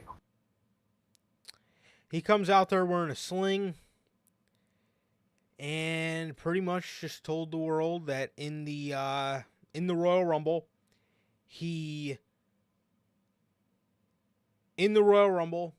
tore his a tricep muscle, and WrestleMania 40 isn't in the cards for him. Damn. Fuck. He then talked about how he has a buddy that battles with cancer, and every step of the way, he's got a smile on his face, and that's what this fight is about, is remaining a positive attitude, even though it can be so hard to. But he then went on to just tell us, man, that yeah, he wanted to main event WrestleMania so bad, and he had tears in his eyes. You could just tell this meant so much to him. You know, WrestleMania 40, it's a fucking huge deal for CM Punk. You know, it's a huge deal for CM Punk, man, and he really wanted that moment. You could tell. You could just tell by watching it. He wanted to be there. He wanted to get that main event. But he said it wasn't in the cards. It's not in the cards for him this year, as there was more that happened in the segment, but as for just the promo of the announcement part of the promo himself, or the announcement part of the promo itself, what did you think about it, man? That was real sad, man. It sucks to see for Punk, man. I mean, you feel so bad. You know, he wanted this so much. This was his big return, and he can't wrestle on the mania of his return. That's horrible, man. You know, we talked about how we think Mania is going to do it. I think it'll be just okay, but it really sucks for CM Punk, and I really hope him the best in his recovery. Yeah, absolutely, man, absolutely. And I mean, too, the amount of people that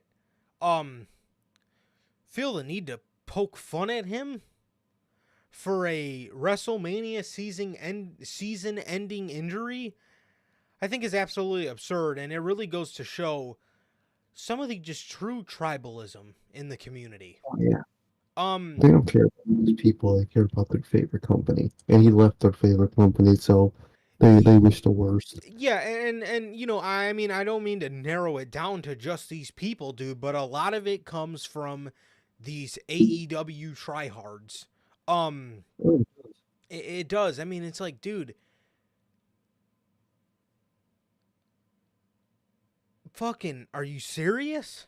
Like, are you fucking serious? Like, dude, if that fucking injury happened to Will Ospreay 2 months before Wembley Stadium, and he, you know, had to miss Wembley, you guys would have all the fucking sympathy in the world for the guy. I mean, come on, man. I mean, is it really worth, you know, is it really worth poking fun at the guy for a fucking injury just because you think he's a fraud and you think he's a traitor because of your fucking weird ass tribalism, I'm not gonna like him if he goes to this company. What? You sound like a fucking idiot. I mean, seriously, man. So the answer to that question is no. It's not worth making fun of the fucking guy because you think that his body, can't hold up. I mean, whether that's true or not, is it fucking... I mean, seriously? Making fun of the guy for an injury because of something he can't control? He's older. His body can't keep up. Injuries happen at the drop of a dime. Sure. Is it CM Punk and this is the third big injury in the past fucking 2 years that happened to him? Yeah. Does it suck? Yeah. But y'all are acting like this man fucking went out there and fucking sought out to get injured on purpose. Exactly, man. It's these fans. They care so much about their company. They wish the worst for people that leave it. And dude, I was seeing one tweet. It wasn't really about his injury. It was actually, I think, day of Royal Rumble or the day before, man. Punk tweeted, a tweet about he was watching some match. It was some Bret Hart match. Fucking who would have guessed? And he had a coffee in his hand, and the fan was going on a rant about how CM Punk shouldn't call himself Punk because punks don't support corporate, companies like Starbucks or whatever coffee it was. And I was like, dude, you people need help. You really mentally need help. Oh, I'll tell you this one because the next time you see it, you'll look, and it's really something that is truly weird as fuck. And literally every time these two post a picture together, I look in the comments just because I know what to expect, and it is the weirdest thing. Bro, the next time you see Buddy Matthews post a picture with his fiance Rhea Ripley, look in the comments. I'll tell you right now, it is some of the weirdest comments you'll ever see. I'm talking giant paragraphs about how these two have no chemistry as a couple, and she has more chemistry with Dominic because they have good chemistry on WWE television together.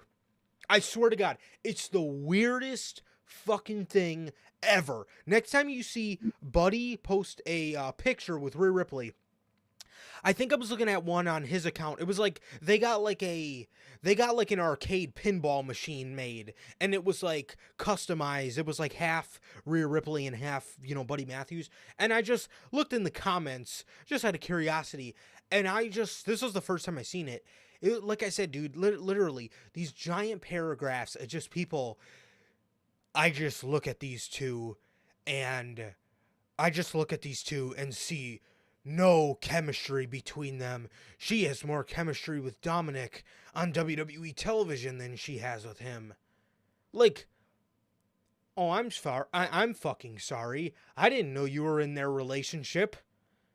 Yeah, God, you completely unrelated to wrestling, but I was on TikTok, and I saw some, internet couple that, broke up, and the dude was dating another chick or something. And, dude, I was reading comments, and same type of situation. I was like, what is wrong with people? Oh, no, you belonged with this person. Who, you people need help. This isn't your relationship. This is someone else's life. They're not characters. They're fucking real people. Yeah, people are so fucking weird, man. Yeah, dude. I'm looking through these fucking comments, man, on this post, and I'm sitting there like, how the fuck are you gonna get in Buddy Matthews' comments? And you know how you on Instagram now how you could do joint posts? Yeah. It was like a post from both of their accounts. How the fuck are you gonna get in their comments and tell them who they belong with? That shit is so weird, bro. And I'm telling the fact that somebody sat there and legitimately typed this giant thing about how these two people are not meant for each other is just what the huh? How do you have that in you? I don't know. It's fucking weird, dude. And to Logan's point, I don't even think Dominic has a girlfriend. I think I he think just he's made his married. girlfriend his wife like a couple weeks ago. Yeah, didn't he get married to, his fiance or whatever? I think I remember seeing that Dominic got married just a couple weeks ago or something. Like I think I seen like a picture or something that like he posted or somebody posted on Instagram talking about how Dominic Mysterio just got married over the weekend. It's like, I was gonna say that. Like, aren't they, man? Is Buddy and Rhea engaged? uh-huh. I thought they were. Like, dude, Yeah, these he's are engaged just, to her. like, bro, these are people that have their own relationship and marriages. They're just at work together and their characters got paired together. That's all that is. People need help. It's fucking weird, man. It's fucking weird. But yeah. So, yeah, I mean seriously, man, if you're sitting here laughing and fucking poking fun at CM Punk because he can't make his main event for WrestleMania this year, um I mean, dude, you're a fucking blithering idiot, man. I mean, seriously, it's fucking tribalism at its finest. And it's fucking just weird, dude. Like, I don't get it, dude. I really don't fucking get it, man. So, yeah. CM Punk confirms the injury. Absolutely heartbreaking. Absolutely fucking heartbreaking. Now, my question is, Mhm. does he main event WrestleMania next year against Seth Rollins? And could that be their year to main event night 2? It could be, dude. It really could be. They could. It depends on the landscape next year. It Right. really does. But I would like it. I would definitely like it. Definitely. Definitely, man. Um, so yeah, man. CM Punk. CM Punk confirms the injury. Absolutely horrible, man. Absolutely horrible. And what absolutely was more horrible is Drew McIntyre. This man is so devious. He goes out there with the saddest look on his face. Literally, like he was about to start crying. He tells CM Punk. He tells CM Punk he empathizes with him, and he feels so bad. He feels so bad for him, and he's heartbroken because he got his dreams ripped away from him as well. And he just wanted to tell CM Punk before he went away that he prayed for this. Bro, Right, this that Eddie Brock, bro, is amazing. this man, Drew McIntyre, bro, CM Punk just got this look on his face like, you motherfucker. And I'm watching this and I felt like Drew was going to say something foul, but like I said, like just the look on his face, I was like, oh, maybe Drew is going to show like a good side, like that there still is a little bit of good Drew McIntyre in him, because that's kind of the point of his whole character. Like he's very human. He he's Yeah, he's very human, but it's just he's not really standing by the same morals he once was. That's kind of exactly. what I He's a gathered. desperate man. Yes. Exactly. Yes. But and then he just tells Punk, I just want you to know I prayed for this. And I was like, oh, this fucking guy. So he then, tells CM Punk, he then, tells CM Punk, that he prayed for this and that, you know, uh, yeah, pretty much, just that he prayed for it, and he, knew that, he knew something was going to go wrong with Punk eventually, and CM Punk got in his face and he told him, that, he told him, uh, whenever I come back, whenever that may be, I'm coming for you.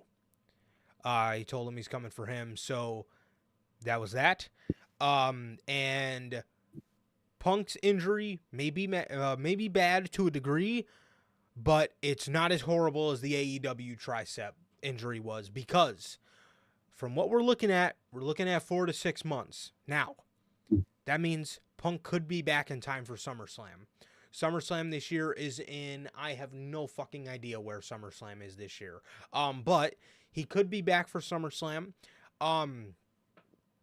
So what you could do is Punk versus Drew at SummerSlam for the World Heavyweight Championship. You could have Punk. You could maybe have Punk lose the first match, and then you could maybe have him win at Bash in Berlin. Maybe have Punk win the title at Bash in Berlin. Maybe that's an idea. Have him go on to hopefully stay healthy enough and carry the title to Mania 41, where him and Seth could get that main event, and he could drop it to Seth and have that passing of the torch moment that, those two should have had this year. Definitely, man. I like that a lot. I like that idea a lot. Yeah, so that is an idea. But yeah, Punk is out, and it absolutely is heartbreaking. It really is, man. It's absolutely heartbreaking, and it truly, truly, truly fucking sucks to see, man. But unfortunately, it is what it is, and 4 to 6 months. So January, February, March, April, May, June, July. So we're looking at July, and I believe SummerSlam this year. Let me see. SummerSlam 2024. Okay, there's absolutely no news on SummerSlam this year. Yeah, there's. Damn, what is it gonna be doing? Yeah, I would say that's one thing I don't like about this Triple H regime, man. At least with the Vince regime, they let you know like fucking a year to 9 months in advance. And then for WrestleMania, they let you know like 3 years in advance or 2 where these were going to be held. Half the time they would fucking announce the location and date of 2 manias back to back. Ugh. It's like, what the hell? So according to a report from Fightful, a likely location for SummerSlam 2024 might be Cleveland, Ohio. Oh hell no! Which the only thing about that is Cleveland's pretty poetic with CM Punk. That is the city he walked out of WWE in. That is true. That'll be cool. But like, yeah, at that point, save it for Bash in Berlin. Literally, because when he gets that one in Ohio. So Bash in Berlin is at the end of August. So I'm assuming SummerSlam will be in the beginning of August or the end of July. So yeah, so we're looking at a summer return, June or July for CM Punk.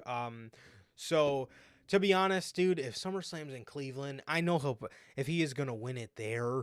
I know it is because Cleveland's kind of poetic with his career. But like, what the fuck is Cleveland, bro?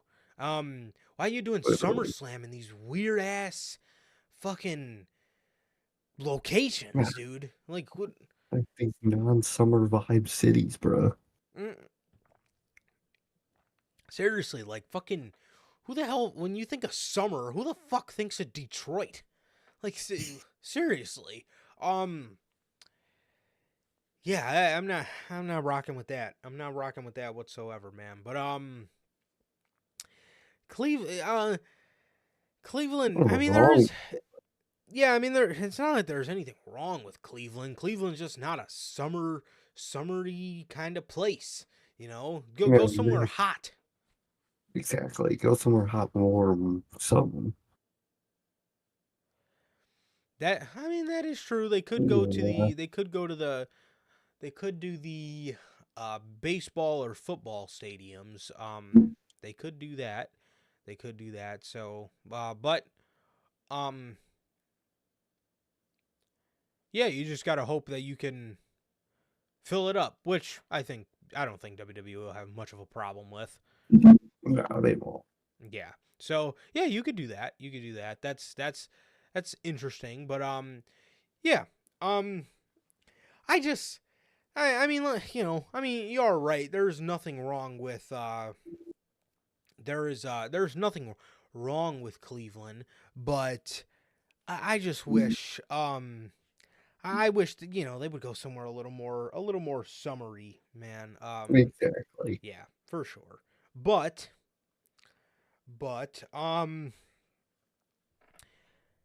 next up, DIY faced the Judgment Day for the Tag Team Championships. DIY lost. Trips, are you fucking serious? First of all, I'm so beyond over this Judgment Day tag title run. First and foremost, that's the first thing. Oh, pointless at this point. I don't know why it's still going on. Why the fuck are they still the tag team champions? Dude, DIY is slowly but surely getting over based on their work rate. And real quick, that's the key, Tony Khan. You only have a couple people on your roster that get over by work rate, not the whole fucking roster. Literally. So DIY's been getting over by their work rate, and they've been doing a great job. Judgment Day has ran through all their challengers on Monday Night Raw, and this is the one thing I hate about the Undisputed Tag titles.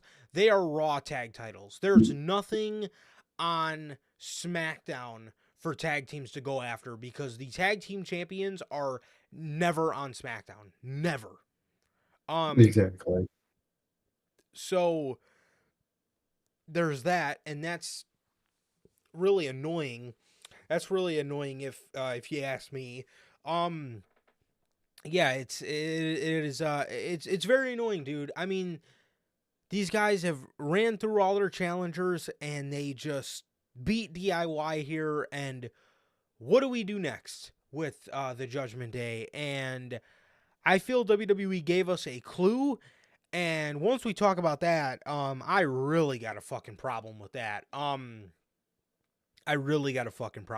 But, dude, I'm so over this fucking Judgment Day tag title run, dude. And how you don't give it to a team like DIY it's bullshit, man. It's bullshit. I mean, Trips, dude, what the fuck are you doing? What are you doing with fucking Johnny Gargano and Tommaso Ciampa, dude? I mean, seriously, bro. You built them up all this way to fucking lose to Judgment Day? I mean, what? I don't get it, dude. I don't get it. They're doing way too much with the Judgment Day. And the DIY loss was completely pointless. Fucking stupid as fuck, man. So they beat DIY. They call out R-Truth. They tell him, to come in the ring. Damian Priest tells him, man, you've been riding with us for a while. But here's the thing. You're not a part of the Judgment Day. But the thing is, Truth, I like you, and I don't want to do this to you, so I'm not going to do anything. And JD McDonut and Dominic Mysterio beat up R-Truth. They beat the shit out of him. JD can hit, man. I really don't know why they treat this guy like he's the fucking jobber of the group. I don't know why there is a jobber of the group. But yeah, he could hit like a motherfucker, man. He gave R-Truth a fucking Chris Hero-esque forearm to the back of the head. And The Miz comes out and Judgment Day lays out Awesome Truth. And that brings me to my next point. If fucking Judgment Day's tag title run was built up all this way to put the fucking championships on the Awesome Truth, Get the hell out of here. what the fuck is that? I mean, are you serious? So we opted to have them run through DIY in about 10 minutes to ultimately lose to the Awesome Truth. Come on, dude. You gotta... I mean, dude, that's a no-brainer. That's a no-brainer in terms of not doing shit like that. I mean, what is that? And seriously, man, I mean, what the fuck is that? That is horrible. I don't like the sound of that at all. And I really No, hope they don't go that way, because that direction fucking sucks. But what do you think about this shit, man?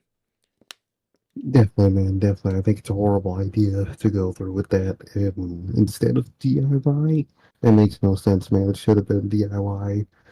These tag titles should be fucking split. At this point, we need new ones. We need you completely rebranded the women's like a fucking year ago to non-brand titles, and you're still waiting to do that shit. Well, technically, they're not brand titles anymore, but like these are Raw titles, and it's please rebrand all that tag team shit, man. They need to, and I think that's a horrible decision to have Awesome Truth instead of DIY. Yeah. Uh, I don't I don't get it. I don't get it. And it's like, I get, I get R-Truth is very over with the fans, but I mean, R-Truth isn't really the kind of guy that's gonna jump off the page and make me say put a title on him. And neither is the Miz in 2024. That's they could be over with the fans all they want. They could be over with the fans all they want. They can have that. They don't need a championship to help get them to the next level. I think DIY needed it much more than the Awesome Truth did, or that the Awesome Truth does. But that's just me, man. I mean, again, I get they're over with the audience, but I mean, come on, man. I mean, we've had the Judgment Day as fucking tag team champions for like fucking, I don't even remember when they won the tag title. I mean, I remember they lost them. A while ago. I remember they lost them a while ago to Cody and Jay, but then they won them right back. But the first time they won them, I couldn't even fucking tell you. That was like last summer. Everyone can tell you. We've had the championships on them all this time to lose them to the Awesome Truth. I mean, come on, man. I love WWE and I love Triple H, man. But I mean, I gotta keep it a buck, bro. I mean, that's ass. That is fucking horrible, dude. And again, I'm not also really too big on uh comedy acts as tag team champions, especially when that's the only set of tag titles that we have. I mean, what the fuck? Exactly. What the fuck is that? I mean, what is Awesome Truth really gonna go on to do with the tag titles? I mean, DIY as a team, you can help shape the division around if you book them accordingly. Awesome Truth? I mean, come on, man, that sucks. R-Truth's hilarious. He doesn't need fucking championships to solidify that. That's just me though, bro, but yeah, I mean, I don't know, man. Definitely. Definitely, man. It's really infuriating. So,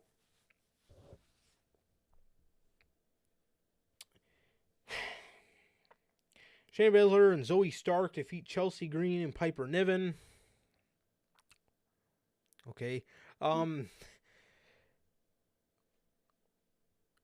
Cody Rhodes is out there to talk about how he almost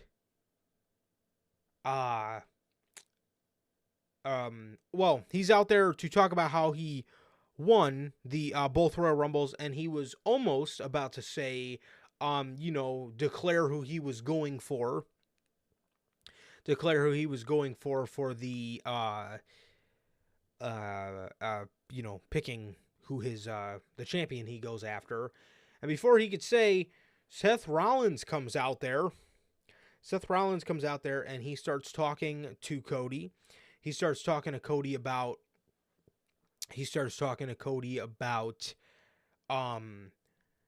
the choice for WrestleMania. He tells Cody, he says, he tells Cody, he says, I watched the press conference from the Royal Rumble, and I know it seems like you are going to choose Roman Reigns. And I am just out here to tell you that you're making the wrong decision. He tells Cody Rhodes, he said, it's been a long time coming, but over the past year, I feel me and you have gained a mutual respect for each other. Which is a beautiful thing to see, being that these two absolutely hated each other when Cody Rhodes first came back. It's a beautiful thing to see. Yeah, So definitely. he tells Cody, he says, you know, it's been a long time coming, but you know, we hated each other, and we have gained a mutual respect for each other. He then talked about how, I know you want to go for Roman's title, but this title, the World Heavyweight title, is our title. This is the title that we fought for. And even though you haven't held it, you've had a hand in shaping it. And he talks about how he says, is that the title that you really want to go for? Do you want to go for the corporate title? Do you want to go for the Hulk Hogan title? The title that Roman Reigns held, the title that people politic their way through the business to get to? Or do you want to go for the Dusty Rhodes title? The workhorse title, the working man's title, the title that people put blood, sweat, tears, broken bones into. He says, I'm not looking for an answer right now, but it's something I want you to think about. Dude, that was pretty sick, man. That was pretty sick. I love that promo. That was a really fucking good promo. I loved it, man. I absolutely loved it. Definitely, man. I really like what they did there. I like all that, it implicated, and I like how, Seth wanted him to challenge him because, to him, that's the most valuable title. That's the title I think that he thinks that Dusty would see the most valuable in, and I like that a lot, man. I like what they did with that. Obviously, should happen, no, but I like what they did there, man, and I like that tease, and I can't wait to see Seth's face when he tells him no. I can't wait. Absolutely. Absolutely, man. Yes, very, very, very, very good segment. Cody Rhodes says, Seth, I'll leave you with this. I'll think about it. And he walks away. In my opinion, I still think he's going for Roman. WWE is just pulling your heartstrings. They're gonna make you they're pulling your heartstrings. They want to add some doubt and some intrigue into this. So that's what I think they're gonna end up doing. That's what I think they're gonna end up doing. They're gonna obviously go with Cody and Roman. But yeah. So that's he also talked about how all the roads they traveled together, all the towns they made together, and how while they were doing that, all Cody thought about was Roman, and Roman wasn't thinking at anybody at all. Wasn't thinking about anybody at all. He was thinking about himself. He was sitting at home. So it was a great segment, and I really loved it. Definitely, man. Definitely. I really like what they did there. Yeah, man. So Jey Uso defeats Big Bronson Reed in a singles match. This one was pretty good, man. I like this one. Definitely, man. I like that little intro thing they do for Bronson now, where it's like walking through the city and shit. I thought that was pretty dope. Yeah. Yeah, I remember they used to do that in NXT for him too, so that was nice to see come back. Hell yeah, dude! I really like that. Gunther versus Kofi Kingston. This one, this one was another one of Gunther's great. This one was another one of Gunther's great matches, man. Another one of his amazing Intercontinental Championship defenses, and as he continues to stockpile his list of names. So another great title defense from Gunther, as always, man. Truly, hell yeah, man. Great defense. And it continues on for Gunther, man. You love to see it. Definitely, man. Definitely. Tegan Knox and Natalya versus the Kabuki Warriors. The Kabuki Warriors obviously won. After this, Bailey was about to declare who she that she was going to face Rhea Ripley at the Royal Rumble, or at WrestleMania, for the Women's Championship. And right before she was about to say it, Rhea came out there, and then right after that, Nia Jax came out there, and beat the hell out of Rhea Ripley, gave her the old leg drop, brother. Gave her the old leg drop. She then gets in the corner. She gets in the corner, and she walks towards Bayley.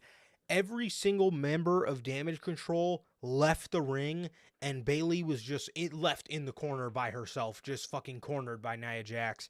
As Nia Jax asked Bayley what was she gonna say, and then she tells her, Bayley tells her, I actually meant to say I'm gonna tell everybody Friday who I'm gonna face, and then Nia says good, because Rhea isn't gonna make it to WrestleMania. So that was that. I love it. I feel like Bayley is going to get. I feel like Bayley's going to keep. I feel like somebody's gonna keep fucking up her announcement, and then it's gonna make the other people in the faction think that it's gonna make everybody else in the group think that Bayley is holding it off because she wants to face Io, and then they're gonna turn on her. I can see that, man. Definitely. But I love what they're doing here, man. I really do. And I can't wait to see the story play out. Definitely, man. Definitely. So that was that. Very good segment. And in the main event, we got Sami Zayn versus Drew McIntyre. Man. Pretty good match. Pretty good match here in the main event. Sami Zayn was about to beat Drew McIntyre. He went for the haluva kick. Drew put his hands up. Drew dropped to his knees and put his hands up to block it, and he low-blowed Sami. They said it was unintentional, but I think Drew knew what he was doing. Sami then fell, holding his crotch, and he was didn't even get up yet. He was on his knees, and Drew hit him with a Claymore to secure the victory, and thus beat Sami Zayn in the final segment of Monday Night Raw. Also, another thing that happened on Monday Night Raw before we go, there was a segment where Andrade was in the back, and he signed to Monday Night Raw. I did not expect that at all. That is crazy. I did not expect that at all. The only thing that I could think is Triple H wants to get him somewhere close to that IC title picture for Mania. That's the only thing I could think of. I can see that too, and he probably wants him to stay away from all that, LWO versus Legato stuff, because, I mean, might as well, give some more variety. Spread the wealth. You don't want to make it look like you're putting all your fucking Latino wrestlers on one brand. Exactly, man. So I was shocked by it, but I like it, man. And didn't they mention something about Braun right after that too? Yes, they did. So Andrade signs the Raw contract. Nick Aldis walks up to him and he says, oh, I see you signed with Raw. Well, you didn't even take a look at the pretty lucrative deal that SmackDown had for you. And Andrade said, that's okay. I'm here on Monday Night Raw. And by the way, say hello to Zelina Vega for me. Ooh, I need it, dog. They're teasing it. Dude, let's fucking go, man. She's gonna come over on the draft. I definitely think so. Yeah, 100%. 100%, man. So, yeah, I thought they were gonna put him over there to get him by Zelina Vega. That's why I thought they were gonna put Andrade on Monday Night Raw. That's why I seen that happening. But when he did sign to Monday Night Raw, I wasn't upset by it. I thought they were gonna put him over there because of Zelina Vega. But as I thought about it, man, again, you don't want to make it look like you don't want to just put all your Latino wrestlers on one roster. I mean, you got Carlito, LWO, Legato, Dragon Lee, Rey Mysterio. You got all those guys over there. So it would be nice to kind of share the wealth a little bit. So I don't mind that at all. I personally just wanted to see him buy Zelina Vega because I'm a black and gold merchant. So, But but yeah. So I definitely think, or maybe she just gets traded over. Maybe she gets upset by all this LWO Legato rivalry stuff and requests a trade over to Monday Night Raw. Or I don't recommend this because he just came back, but maybe they tell some kind of story where Andrade's kind of having a hard time finding himself, and then mm, Zelina Vega is comes back and starts managing him again. But I wouldn't do that. I wouldn't do that. I wouldn't want to paint the picture that this guy is a loser already. I mean, when he just came back, but he told Nick Aldis to say hello to Zelina Vega for me, so I could absolutely see these two. I think in the draft they'll be paired back together, no question. I think so, man. I can't wait for that. I'm excited. Yeah, man. So Andrade walks away, and Nick Aldis says, which is really weird. I want to know what he meant by this. Nick Aldis says to Adam Pearce, he says, "Hey, by the way, me and you need to talk about the Elimination Chamber." So Adam Pearce says, "Okay," and Nick goes to speak, and he goes, "Oh, hold on 1 second. It's Braun Breaker," and he walks away. Ooh, I'm gonna be honest, man. I seen the opposite happening. I thought Andrade was going to SmackDown and Braun was going to Raw. Um, definitely, man. After Braun mentioned in that little backstage promo that he wanted to get his look back on the Judgment Day, I thought he yeah, was going to Raw. But I like that little swerve. And it builds future storylines for when he meets all those guys individually in the future, man. I actually like that a lot. yeah, 100%. Yeah, it's always nice to have that kind of stuff in your back pocket, and that'll be nice for Braun later on, maybe in the draft or wherever all those guys end up. Um but yeah, so yeah, that was the one segment too for Monday Night Raw that I thought was very, very interesting, man. So Andrade signs a Raw, and it looks like Braun Breaker is going to SmackDown, which is going to be very, very interesting to see, and I'm very excited to see him over there. Definitely, man. I like the sound of that a lot. And I'm happy, dude. Finally, Yeah, Sean's letting people go. yeah, and it's like it's also very good too because if Roman drops these titles, man, usually I'm always scared to put certain people on the same roster with Roman Reigns because they have a glass ceiling. Nobody's gonna beat Roman. You know what I mean? So it's hard to put a lot of these guys on the same brand as him because it's probably just gonna be a year of coasting, for them because they're not getting a world championship. It's mid card title at best, but if Roman does drop those titles, it really opens it up, and a lot of these guys are going to be able to get opportunities. Exactly, man, which I'm excited for. Definitely, man. Definitely. So, yeah, man, that is everything we got here today on this episode of Notorious Unscripted. I don't know. I don't know what I was about to say. I think I was about to say AEW something. On this episode of Notorious Unscripted, this has been episode 180. Another great episode, man. Thank you guys so much for being here, man. Logan, Gotti, everybody who made it here in the live chat, everybody who is a part of the Replay Mafia. I'm sure I will be hearing from all of you guys very soon in the comments section below. So please type away. And yeah, man, that is going to do it for this edition of Notorious Unscripted. Again, thank you guys so very much for joining us, man. It has been always, always, always a pleasure for my Johnny Mayhem. And Sir K. And that is going to do it for this edition of the Notorious Heels podcast. Another great edition of Notorious Unscripted. Ladies and gentlemen, please like, comment, and subscribe. And we will see you guys on Friday with the news. Peace.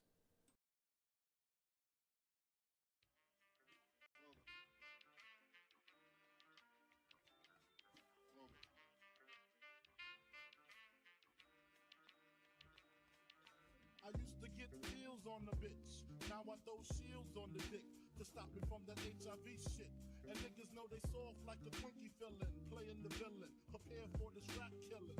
Biggie Smalls is the illest. Your style is played out like Arnold when that what you talking about, Willis? The thrill is gone, the black Frank White is here to excite, throw dick to dice. Bitches are like I'm brainless, guns are like I'm stainless steel. I want the fucking fortune like the wheel. I squeeze cats till my clips is empty, don't tempt me. You don't want the fuck with the I'll be damned if this ain't some shit. Time to spread the butter lyrics over harmony grip. It's the mood killer death trap. Yes, I'm a jet black ninja. Coming where you rest at, surrender. Step inside the ring, use the number one contender. Looking cold booty like your pussy in December. Nigga, stop bitching, button up your lippin'. From method, all you gettin' is the can of ass whipping. Hey, I be kicking. You son, you doing all the yapping, acting as if it can't happen. Your frontin' got me mad enough to touch something. You want from